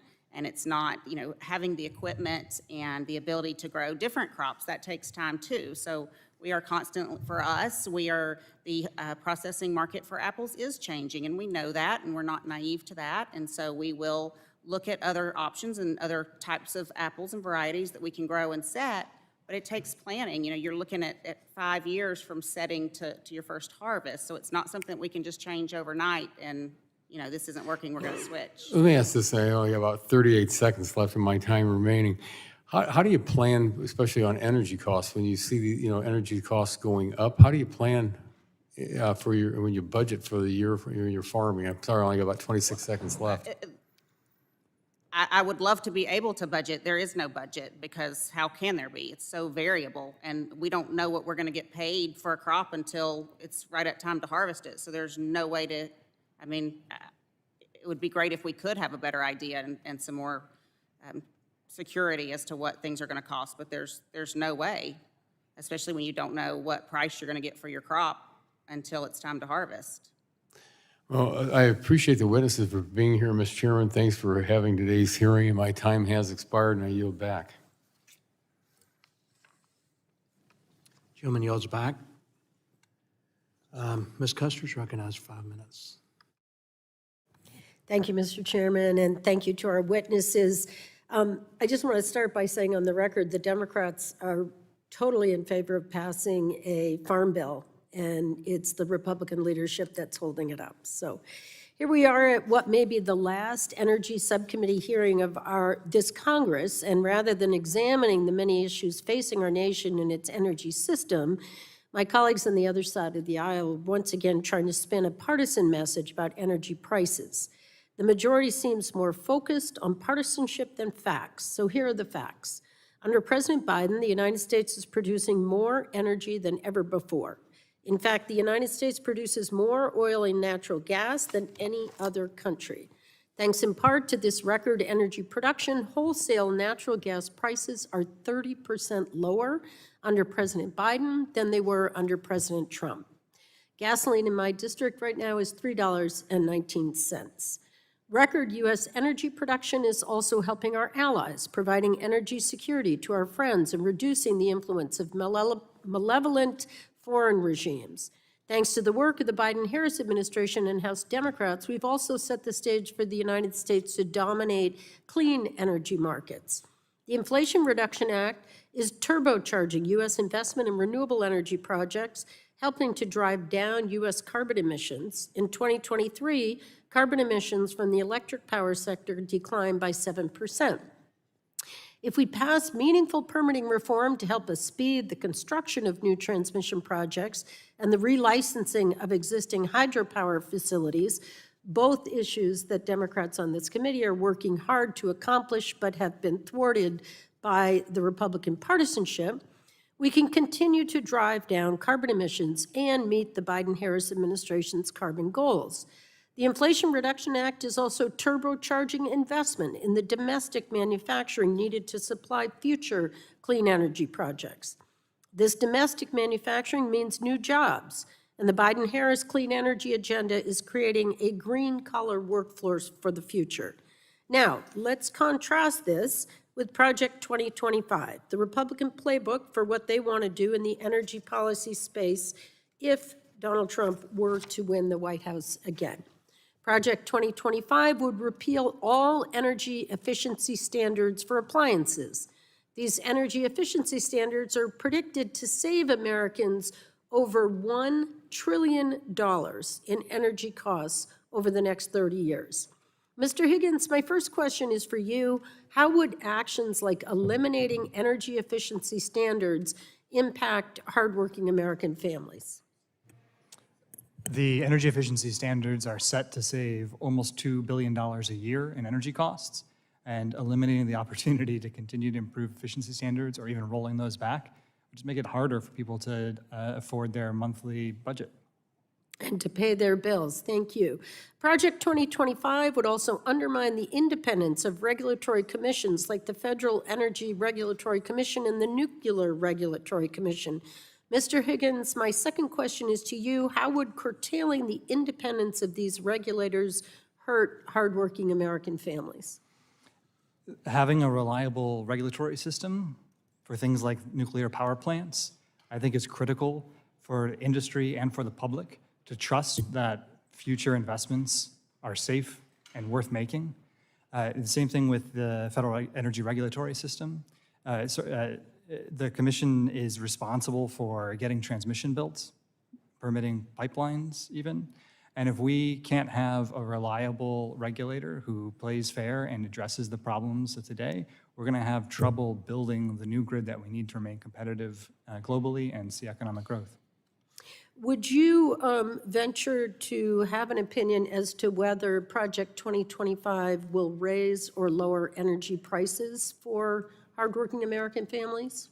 I'm confident, based on modeling I've seen and the analysis of the programs, that Project 2025, if implemented, would raise energy costs, not just above where we're hoping they will decline to, but above where they have been. Including farmers? Yes, I would think so. There's more than $20 billion in the Inflation Reduction Act that we hope we'll see renewed in the Farm Bill that will help diversify the revenue streams for farmers.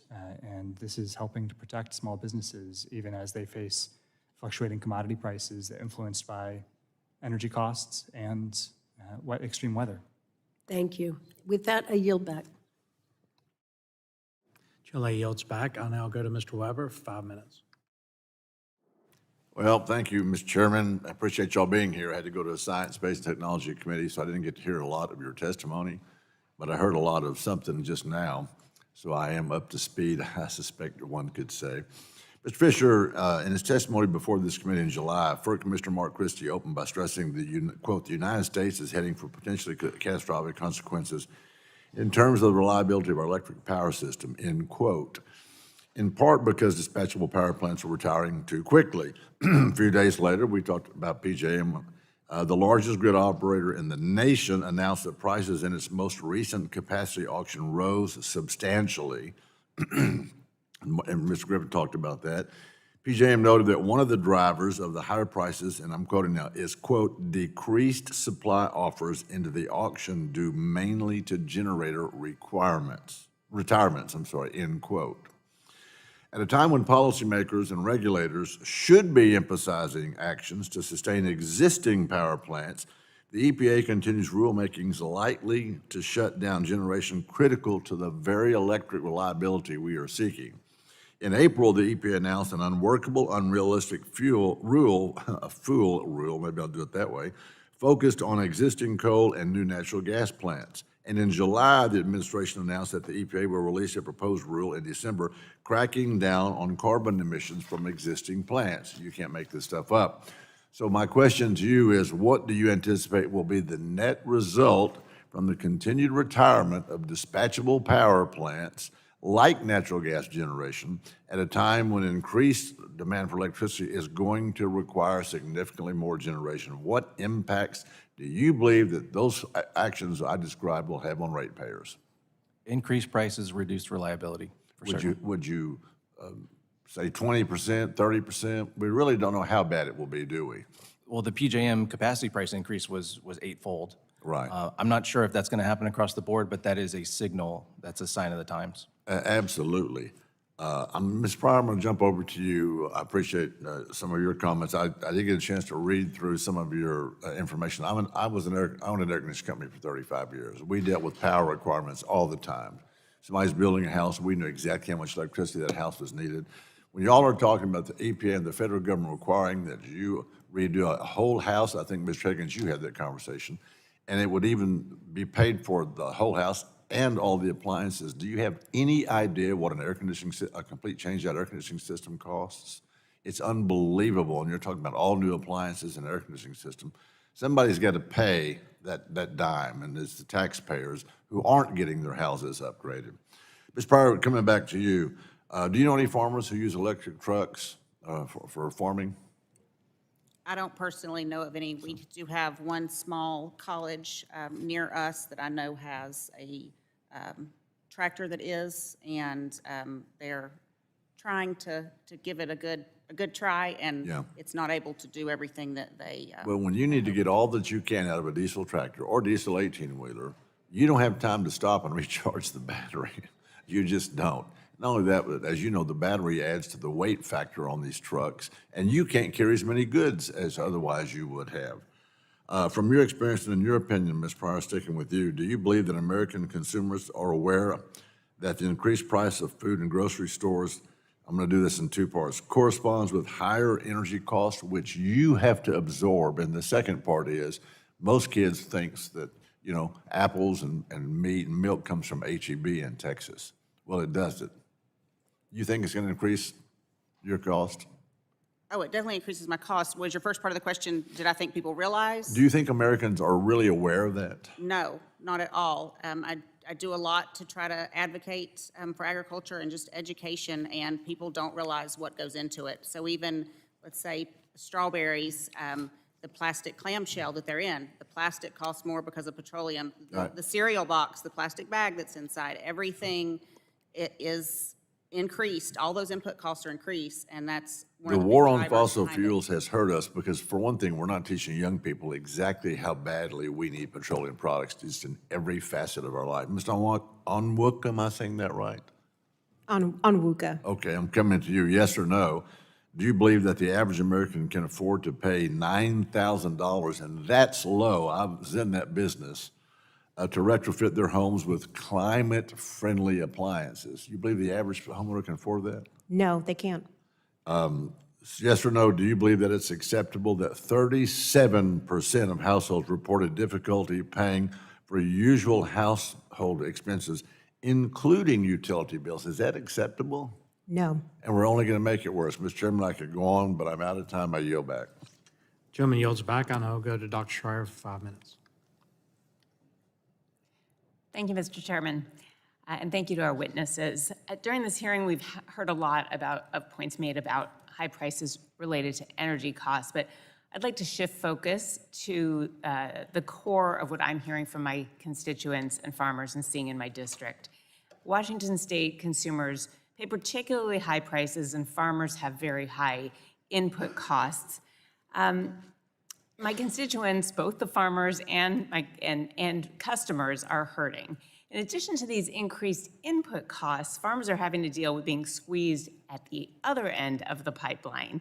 I have heard firsthand about the very heavy-handed tactics that grocery store chains use to negotiate, or as you put it, Ms. Pryor, just set the rock-bottom prices that they will pay farmers and growers. Your testimony, Ms. Pryor, reads like what I hear from farmers in the district. We have the apple farmers in north central Washington.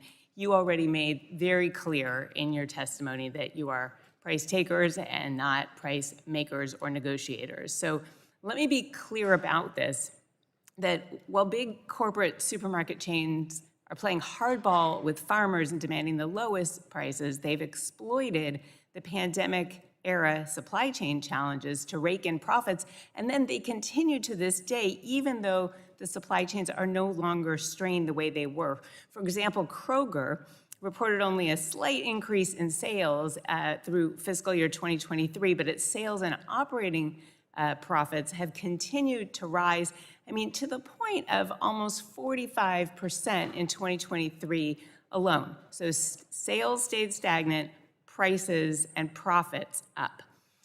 Also, in an email disclosed by a court filing, a Kroger executive even admitted that milk and egg prices were significantly higher than what was needed to account for inflated costs.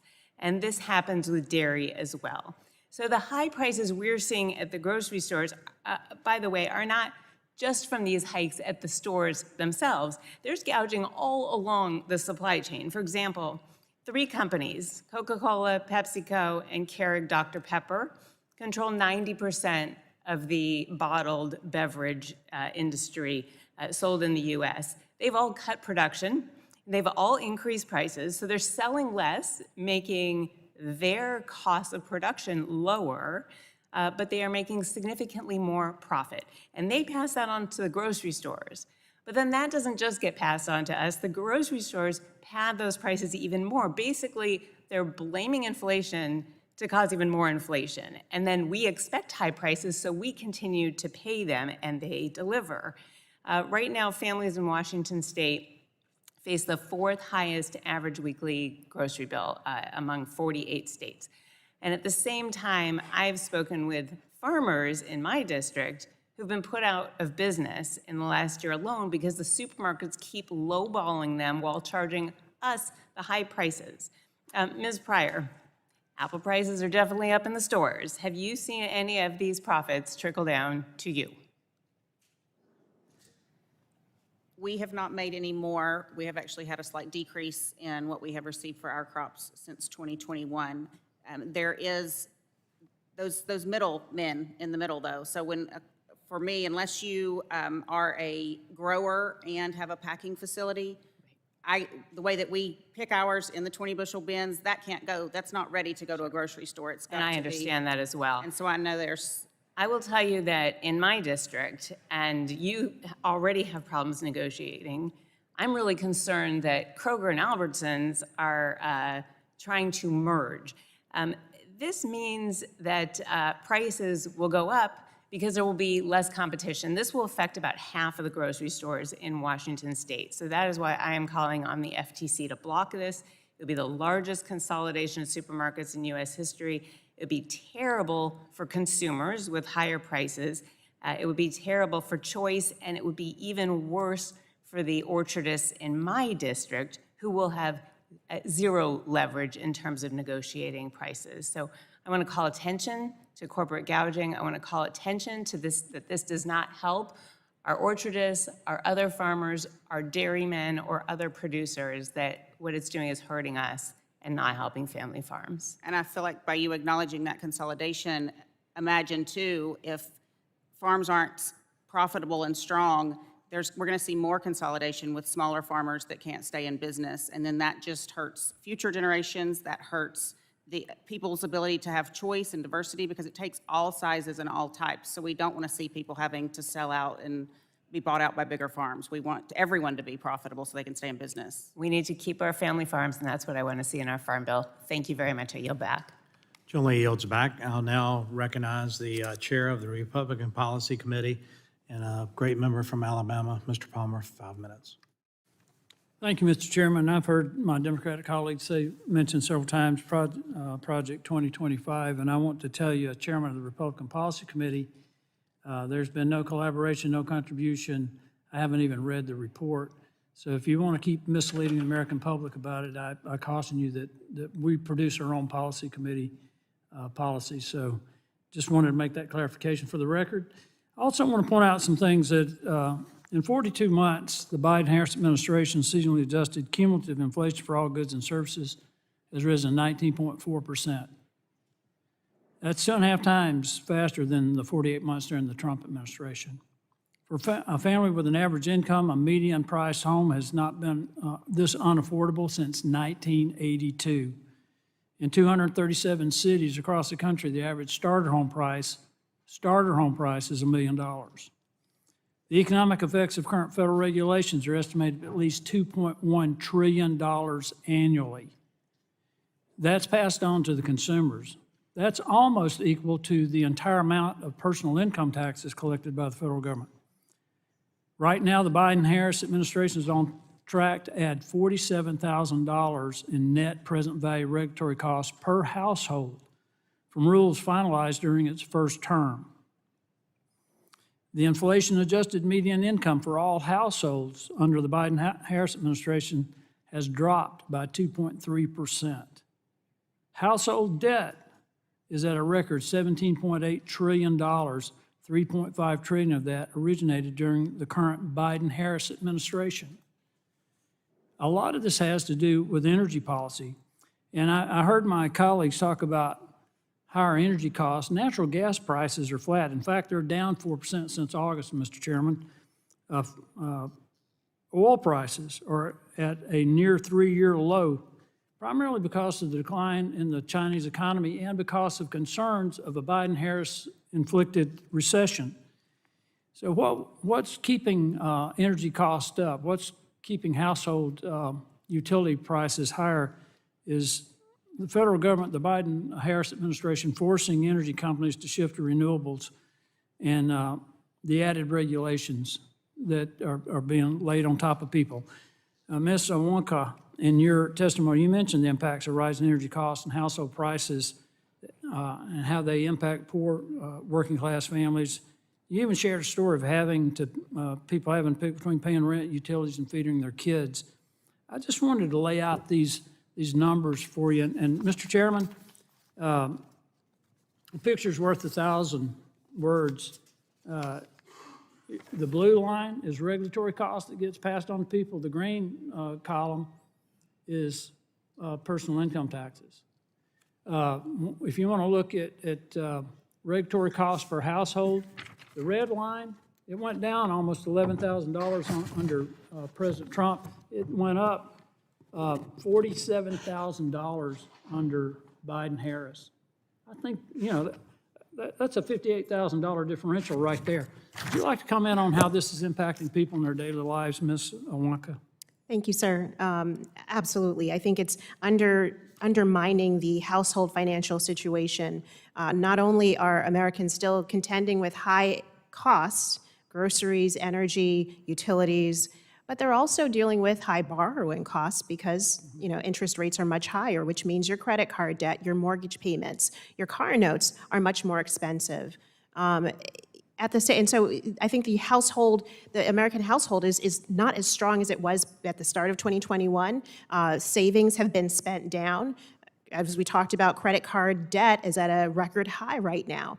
And then when you look at low-income families, so many of these families, they bear a disproportionate burden of higher energy costs and higher grocery costs because they spend more of their discretionary income on it. This is not just the poor and working class families, Mr. Chairman. This is also retirees. Since the beginning of the Biden-Harris administration, retirement market assets, including annuities, defined benefit plans, defined contribution plans, IRAs, 401ks, things like that, adjusted for inflation, have actually gone down 6.6%. What we've gone through in the last 4 years is a tsunami of increased cost, inflation, that will continue over the next 4 years if these policies are perpetuated and carried forward. I think the American public needs to know how this is going to impact them. It's going to impact farmers too. Ms. Pryor would love to have had a discussion about that. I grew up on a farm in a small town in northwest Alabama, but I know what it's doing to them. And they want to eliminate hydrocarbon fuel. They want to eliminate natural gas. They won't say it now, but that's what they want to do. That's 80% of the cost of ammonium nitrate fertilizer. That's what feeds the world, Mr. Chairman. I yield back. Gentleman yields back. I now go to Ms. Fletcher for 5 minutes. Well, thank you, Mr. Chairman, and thank you to our witnesses for taking the time to testify today. I agree with you, Chairman Duncan, with your opening statement that we still have important work to do here in this committee. Building the infrastructure to keep energy costs low for all Americans should be a priority for Congress, and there are some very real challenges in that regard for this committee to consider. I don't think this hearing is getting us there. It feels a little bit more like campaign season in here and a lot of political talking points. I don't think that's useful, but I do think we should devote serious time and consideration to moving permitting reform legislation and other serious policy. So I hope we will have the opportunity to do that in this Congress. As you know, my constituents in Houston have a lot to say about energy issues, and we have found common ground, Mr. Chairman, on a lot of issues. But what I worry about and what I see and hear over and over and over, including this hearing today, is the effort to politicize energy issues and make them about politics rather than policy. And that's incredibly dangerous.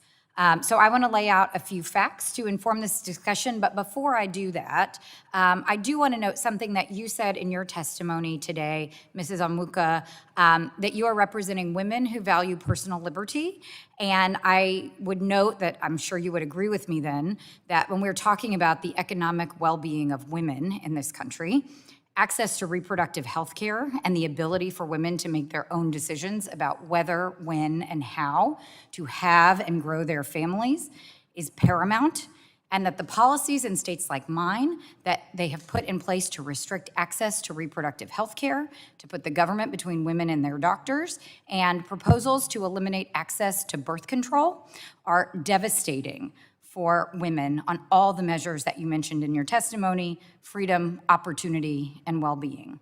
So, Mr. Chairman, I have a report from the Joint Economic Committee that I would like to submit for the record on this issue before I return to this subcommittee's focus on energy. Without objections, order. And then I want to take us back to a few energy issues and set out some important facts. At the end of 2019, the United States hit a new monthly peak for domestic crude oil production at just under 13 million barrels a day. More than 800 oil and gas rigs were up and operating and drilling here in the United States. When the pandemic hit, upstream oil and gas production collapsed under unprecedented demand destruction. At one point, WTI crude oil was trading at less than $0 a barrel. So comparing the price of gasoline during the height of the pandemic, when travel was at a standstill, to today, when we just had a record-breaking summer for vacation spending, is disingenuous.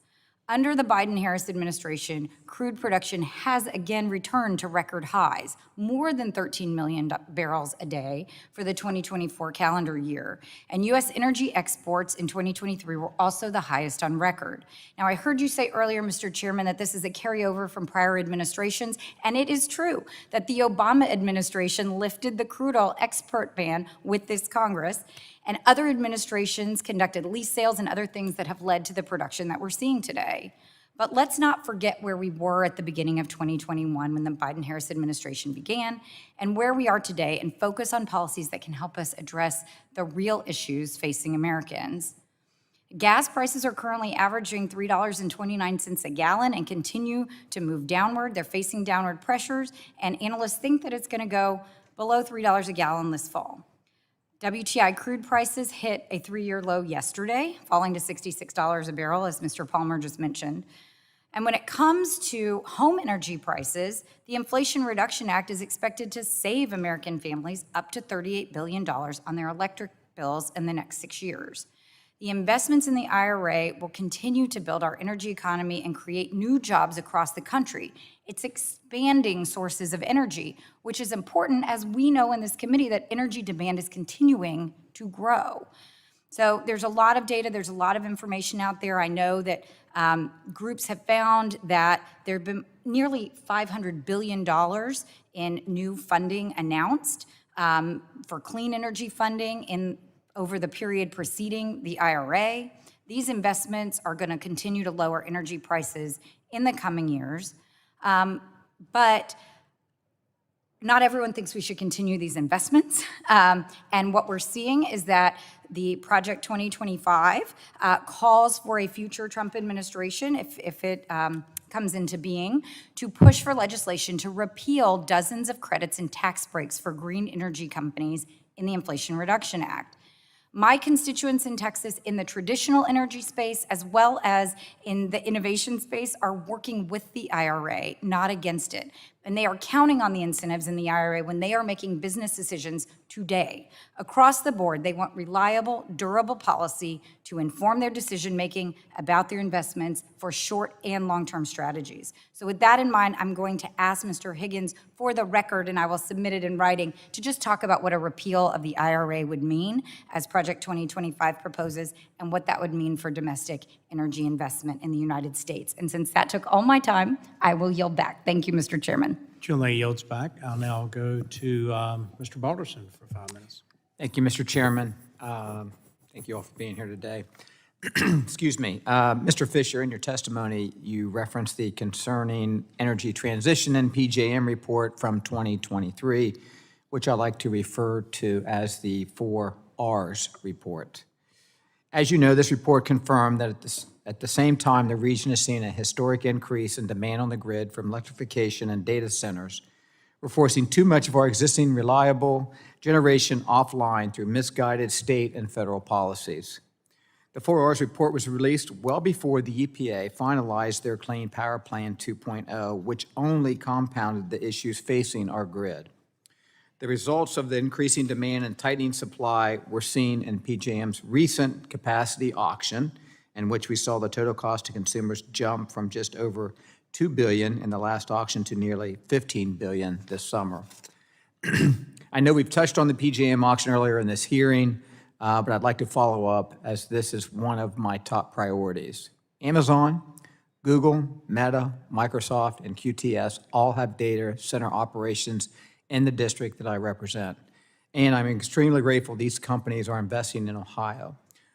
But we do need to pay attention to the increasing demand on the grid, and we need to analyze the negative impact EPA's power sector rules will have on our constituents. Mr. Fisher, as we begin to see the impacts of the Clean Power Plan 2.0 on generation and retirements, will retail electricity prices continue to increase? Yeah, I think that's almost a given, and especially with the increased demand as we're seeing from new industrial load like the data centers that you're talking about, increasing demand while we're decreasing supply, it's a formula for skyrocketing prices. Thank you. You've mentioned your concerns with the long-term impact of the Inflation Reduction Act, distorting prices in the market, and what that means for consumers. Right now, we're seeing a significant increase in renewable projects entering interconnection queues. At the end of last year, PJM's queued capacity by fuel type included 43,000 megawatts of wind energy, 148,000 megawatts of solar, and less than 6,000 megawatts of natural gas. But at the same time, approximately 38,000 megawatts of mostly renewable resources have already cleared PJM's interconnection queue, but not being built. Mr. Fisher, are you concerned by the lack of natural gas and nuclear projects entering the connection queues? And what does this mean for energy costs for our constituents in the future?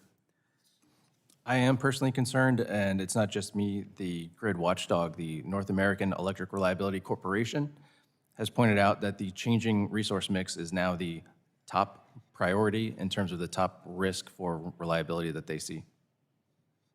Thank you. Looking toward the future, the EPA is actively working to further regulate the existing fleet of natural gas-fired plants under Section 111 of the Clean Air Act. We're expecting the EPA to release this proposal in December.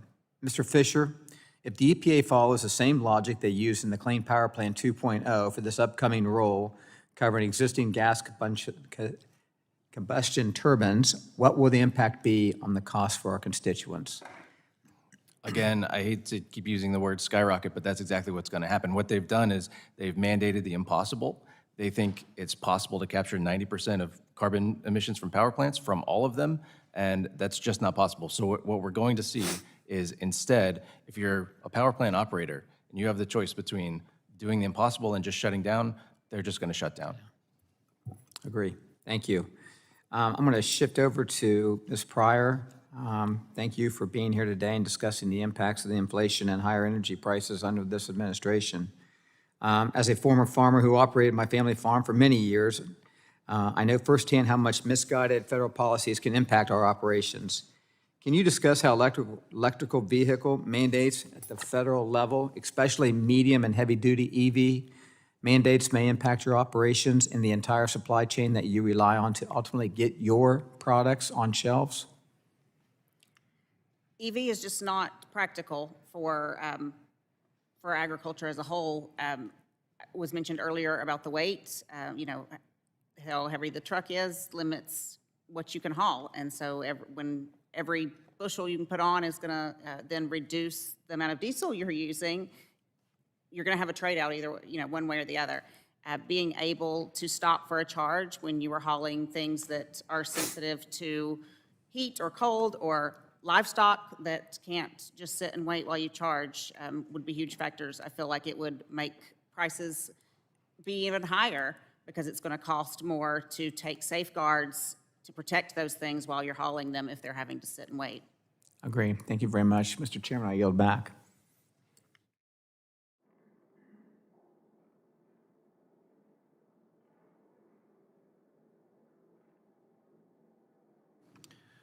All right, gentleman yields back. I now go to Ms. Castro from Florida for 5 minutes.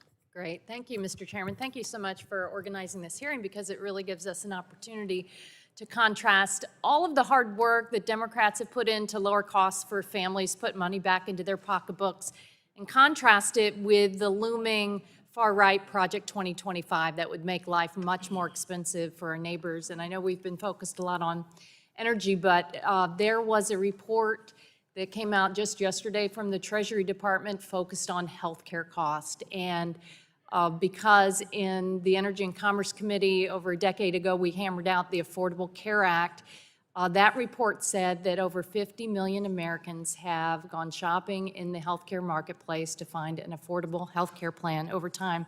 That's about 1 out of 7 Americans that have taken advantage, but this really hits home for me representing the state of Florida because about 1 out of every 3 Floridians have taken advantage of the Affordable Care Act. The entrepreneurs that don't have a health plan by a big employer, the folks who have fallen through the gaps, that over 6.7 million Floridians just over the past 10 years have gone shopping and found an affordable plan. That reflects the fact that more people in America have health coverage today than ever before. That's something we can be proud of. They have peace of mind that if they're diagnosed with something serious or something minor, they're not going to be destitute in their lifetimes.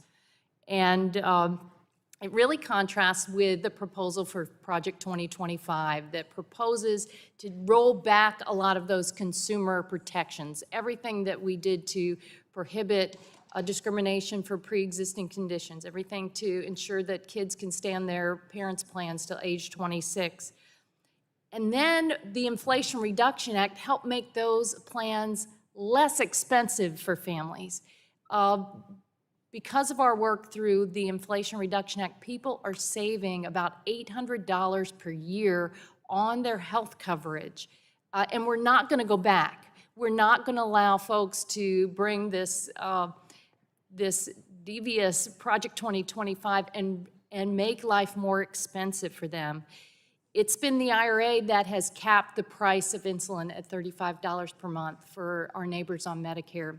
Finally, Medicare has the ability to negotiate drug prices, something that we have focused on for years and something that, I don't care if you're a Republican, Democrat, Independent, you've been crying out for relief on high drug costs. And now through the Biden-Harris administration, they have negotiated lower prices. The price cap for our neighbors on Medicare at $2,000 for drug prices is coming into effect shortly. These are real savings and real money back into the pockets of our neighbors, and we're not going to let some hidden, devious plan, Project 2025, make life more expensive. We're just not. We're going to stand up to the powerful special interest and fight for our neighbors back home. It's also been the Inflation Reduction Act that has made electric bills more affordable. Coming from the state of Florida, the Tampa Bay Times and the FSU Center for Economic Forecasting did an analysis to answer the question, what's driven higher cost hikes in Florida on electric bills? We used to be 13th in the nation, now 4th highest cost, and they determine it's the over-reliance on gas. You would think in Florida, the Sunshine State, we would power our lives through the free and abundant energy of the sun.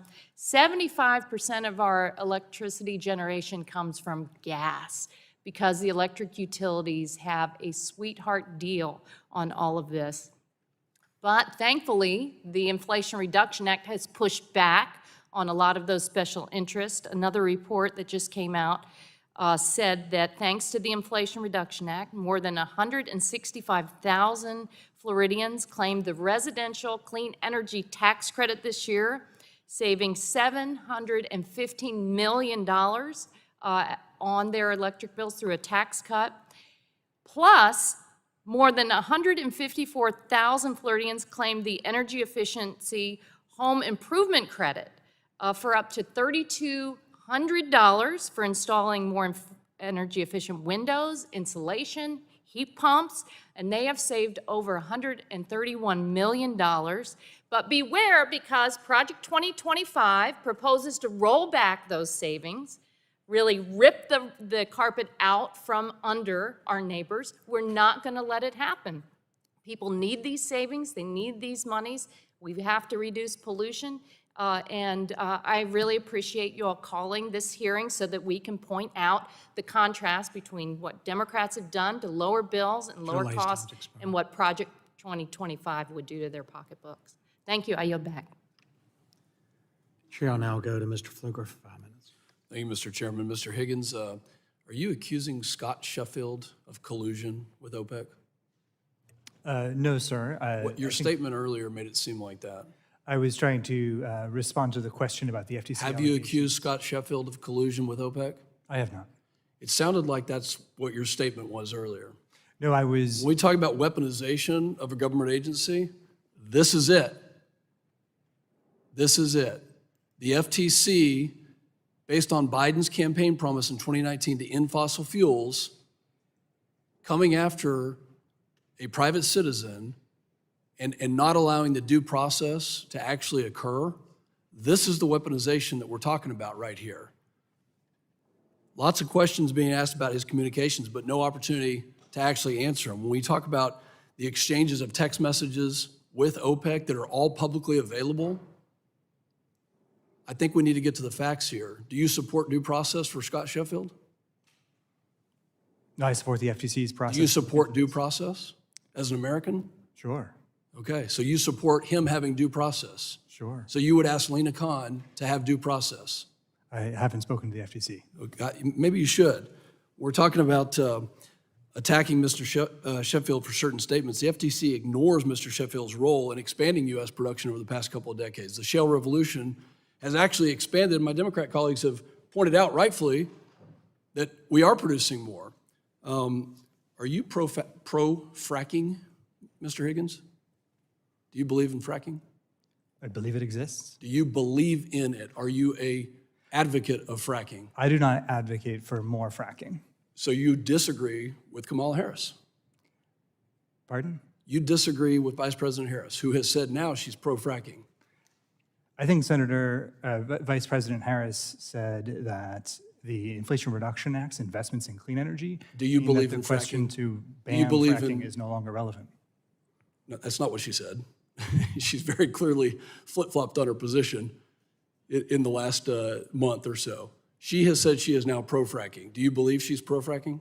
I can't make political statements, sir. You can, I mean, you're here as a witness. I'm asking you a question. Do you believe she supports fracking? I would refer to her statements last night at the debate. Do you support fracking? I do not advocate for expanded fracking. So you disagree with her statements last night? I can't make political statements, sir. But you can make a judgment on whether or not you agree with her or not. I agree with the statement that the Inflation Reduction Act has made the... Are you paying more for household goods today than you did in 2021? In 2021, you mean No, as just during COVID? gas, groceries, just normal stuff. Right, so like during COVID, maybe around the time right before Russia invaded Ukraine, I think those were tough times. And prices are Mr. higher Higgins, today. are you paying more today than you were in 2021? Yes, prices are higher today Okay, in thank you. 2021. The Bureau of Labor has come out with statistics, and on average, Americans are paying $1,095 more per month than they did in January of 2021. This is from the federal government today. Do you believe in that statement? Sure. Okay, very good. Households are paying an estimated $148 more per food, $260 more per shelter, $129 more per month on energy on average. It's about $30,000 more a year. Do you believe in that? I do. Also, wages are higher, employment is higher. Do you believe that we are paying more now than we were in 2021? Do you believe that inflation is higher and has led to a $30,000 increase per year annually for goods? Prices are higher, but inflation's down to 2.5% as of this morning. So inflation is 2.5% for the last 4 years? No, I'm saying prices are higher now than they were then, but the rate of inflation today is down to 2.5%, which is more than three quarters lower than. Thank you very much. The weaponization from this administration on the energy industry that underpins our economy is nothing short of absolutely tragic. Hundreds of thousands of American jobs, the absolute necessity for every Main Street business, for every household, for our military, for national security purposes. And to hear that, and I'm glad you actually said you were not for fracking, that we now have to ask questions of the Vice President to see where her position is. Thank you for actually stating the obvious. I was going to ask you to write an op-ed with me, a pro-fracking op-ed, but we know where you stand. I think the question in our minds is, we don't know where Vice President Harris stands on this because we're pretty sure that she's against fracking. We're pretty sure she's against American energy. We're pretty sure that the administration in the last 4 years has done everything they can to put a target on the industry that actually underpins our economy and reduces prices of everything. Mr. Chairman, my time has expired. I yield back. Gentleman yields back. I now go to Mr. Cardenas for 5 minutes. Thank you very much, Chairman Duncan, and also Ranking Member DeGette for holding this hearing. And I want to thank the witnesses for being here, sharing your opinions, and in some cases, your expertise on the facts. Mr. Chairman, I've submitted a copy to the committee of this document that I'd like to submit for the record, and it's directly from the Heritage Foundation website. And Objection, sir. Thank you. It's titled, Trump Administration Embraces Heritage Foundation Policy Recommendations. Not prospectively, but this is dated from their website on January 23rd, 2018, in the middle of Trump's presidency. Unfortunately, the rhetoric we've heard today from Republicans blaming the Biden-Harris administration for rising costs has been rife with misinformation for their own political gain. The truth of the matter is that Republicans are not serious about protecting everyday Americans. In fact, their current proposed policies and future policy plans sell out the very people they are sworn to protect. To understand this, we must look not further than the very policy playbook created for a Trump potential presidency, Project 2025. Among many listed proposals included in Project 2025, the 900-page plan calls for to consolidate power into the presidency, place the Justice Department squarely under Donald Trump's authority, gut civil service, and abolish many critical government agencies like the Department of Education. None of this sounds like protecting the American people, because it isn't. What it does sound like, however, is how a party plans to dismantle democracy. Unsurprisingly, Project 2025 does nothing to address the climate crisis and lowering its associated root causes. Absent of any pollution reduction goals, Project 2025 sets out to gut the regulatory bodies that protect our air and water quality, eliminate longstanding programs that support clean energy, and radically expand oil and gas drilling. And unfortunately, Republicans here in Congress have already been hard at work to pave the way for this very agenda. They have, for example, tried to pass legislation that would allow unlimited exports of liquefied natural gas, gut energy efficiency standards for appliances, and repeal the Inflation Reduction Act. If successful, their efforts will dramatically worsen the climate crisis, which, let's be clear, has already proven to be very deadly. But since Republicans would like to talk about costs, let's talk about how their plans will impact costs for everyday Americans. Mr. Higgins, you mentioned in your testimony that the Project 2025 agenda would, quote, lock the United States into continued greenhouse gas emissions of more than 4.7 gigatons every year from now through 2050 and beyond, end quote. Can you describe the near and long-term public health costs that we would expect to be associated with emissions at that scale? For the United States to continue emitting greenhouse gases at that rate, it would make it impossible for the world to reach net zero emissions like we need to do by mid-century. And failing to stabilize global temperatures at 1.5 degrees would lead to very significant, very near-term impacts: wildfire risk, the exposure to wildfire pollution as a result, extreme heat, which can be deadly, and the list goes on. We're already seeing the effects today at less than 1.5 degrees, and continuing to emit at that rate would be disastrous. And extreme weather patterns, both wet and dry, right? Like we've not seen in God knows how long. That's right, both droughts and extreme flooding. Okay, thank you. The scientific community agrees that the climate crisis is accelerating and climate disasters across our nation, and there are undoubtedly costs associated with those disasters, both not only to the economy, but everyday lives of Americans. Can you describe how growing disaster risk will impact costs for Americans, particularly if the climate crisis goes unchecked? So costs are one of the, extreme weather is one of the primary drivers of costs. In 2023, last year, global droughts across multiple different countries at the same time as Russia's attacking the grain supplies in Ukraine contributed to the high energy or the high food prices globally. You also see the disasters, which happen to have a disproportionately rough impact on low-income households, including households that are in floodplains. And that is passed on more broadly through insurance rates. And all of these costs are extreme for households. You mentioned, and I quote, fighting climate change fights inflation. Can you give us an example of that? Yes, so if we can stabilize global temperatures at 1.5 degrees, not only does that mean we have invested in cleaner energy forms and improved energy efficiency, it means that we're avoiding the worst of the extreme weather yet to come. Thank you. Thank you very much. My time having expired, I yield back, Mr. Chairman. Gentleman yields back, and I'll go to the gentleman from Maryland, acting as ranking member, Mr. Sarbanes, for 5 minutes. Thanks very much, Mr. Chairman. Thank you all for being here. Our Republican colleagues keep suggesting that moving forcefully and deliberately towards a clean energy future is raising costs for consumers all over the place. But in fact, the failure to embrace that transition, that clean energy transition, can lead to higher energy prices. A PJM capacity auction in the Mid-Atlantic a few weeks ago demonstrated this. PJM's lack of transmission upgrade planning has forced the continued operation of a coal-fired plant, power plant in Maryland that is going to mean higher prices for Maryland ratepayers.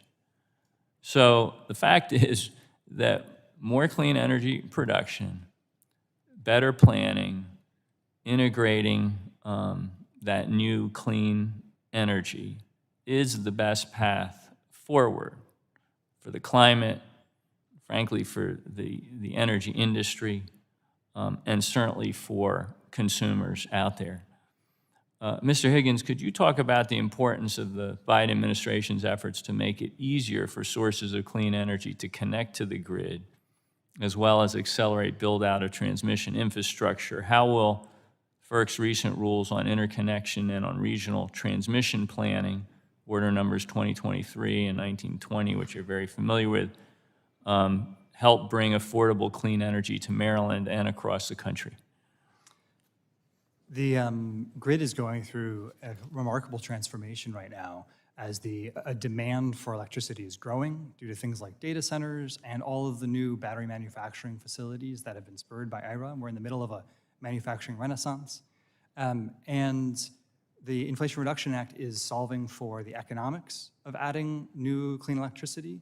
And the Federal Energy Regulatory Commission is trying now to solve for the challenge of getting all those new resources connected to the grid at the times we need them, in the places we need them, including through transmission lines to connect between where the resources are strong and where the demand is needed. All of this is going to be really important to be able to meet that rising demand. But the retail implications are significant if we can't manage to do both. And that's why being able to match investments with standard setting and a firm regulatory commission is so important. Appreciate that. Under the Biden-Harris administration's goal, 80% of the U.S. energy capacity will come from renewables by 2030. Also by 2030, American families are anticipated to save up to $38 billion on their electricity bills, thanks to the Inflation Reduction Act, which you just mentioned. So clean energy goes hand in hand with savings, yet for some reason, our Republican colleagues are trying to sabotage this effort. Mr. Higgins, can you talk about how efforts to dismantle these tax credits and these clean energy technology incentives that were in the Inflation Reduction Act, and which lower bills and foster a low-carbon domestic power sector, threaten our ability to meet our clean energy goals? I mean, these things are really producing the change we want to see, moving us in a steady way towards that clean energy future. What do we risk, and what will American families lose if attempts to roll back these incentives, these credits, and so forth are successful? Under current policy, between the standards and the incentives and the new rules that we talked about just a minute ago from FERC, we're looking at increasing the amount of wind and solar additions to the grid from about 20 gigawatts per year, which is the average over the last 5 years, to 200 gigawatts a year in the 2030s. We're talking about a massive new construction effort with enormously beneficial impacts on the electricity grid because these sources are going to be so much cheaper. If we yank those tax credits away in the middle of that effort, or even worse, cut the manufacturing investments that are making it possible for that to be done here in America, we're going to leave ourselves exposed, less competitive in the global market, and we're going to see higher electricity rates as a result than we would otherwise. It'd be crazy to do it because you have industries now all shifting and moving structurally in a major way in this new direction, and pull the rug out from under them would really work against our interests as a nation. So thank you very much. I yield back. Chairman yields back. I now go to Dr. Joyce for 5 minutes. Thank you, Chairman Duncan and Ranking Member DeGette, for allowing me to waive on to today's hearing. And thanks for the witnesses for appearing with us today. The main takeaway from this hearing should be simple and actually something that every elementary student in my district knows, and that is that decisions have consequences. Over the last 3.5 years, the Biden-Harris administration has made policy decisions that have attacked the American energy industry. And now, my constituents are seeing those consequences each and every day at the pump, at the grocery store, and in their utility bills. The most recent capacity auction for PJM in July hit a record high of $14.7 billion. That's more than $2 billion that the ratepayers, my constituents, will have to pay. As a Pennsylvanian, and as we heard last night, every 4 years, national figures come to the Commonwealth and flip-flop their position on fracking. And finally, accept that it is giving our nation clean, reliable, and affordable energy. In the communities that I proudly represent, we already know those benefits, and we don't change our minds every 4 years. As I traveled throughout my district in August, there was clear frustration with these higher prices because people know that by unleashing the energy that's under the feet of my constituents, inflation should be cut in half and energy prices could be stabilized. We heard this from business leaders like the CEO of EQT, Toby Rice, when he said, "I've been hearing the administration tout the fact that we are producing record numbers of energy, yet still, energy costs are up 30%. We need to be doing more, and we can be doing more to unleash American energy. It is within our power to reclaim not only American energy independence, but American energy dominance. In 2023, the U.S. produced 36% more crude oil than Saudi Arabia, despite the obstacles put in place by the Biden-Harris administration. With new interstate pipelines, Pennsylvania could produce the natural gas needed to provide power to the entire East Coast. With common sense policies, we can have clean, reliable, affordable domestic energy sources to unlock economic growth and release pressure that has put inflation on American families, on American farmers, and American growers. Ms. Pryor, I'm honored to have apple grower testify in front of our committee today. My district in Pennsylvania is blessed with large amounts of peaches and apples from the orchards, and I was able to walk through some of these orchards just a few weeks ago. You as a farmer, you as an apple grower specifically, how do these high energy costs affect your operations? Petroleum products in particular influence so many things, prices of other things, fertilizer, packaging, and actual fuel. So it's not just affecting the fuel that we use, the physical fuel that we use, the gas and diesel, it's the other products, the letter that the other gentleman was talking about from his constituent saying that doubled, that's very accurate. Our fertilizer prices have doubled, and that's a huge expense to start with. So when they are increased even more, it makes a big difference. Does it affect your bottom line? Absolutely, yes. Has it affected your bottom line this year? Yes. Mr. Fisher, as I mentioned earlier, the last PJM capacity auction hit a record high of $14.7 billion. Why has it become so expensive to keep baseload generating capacity online?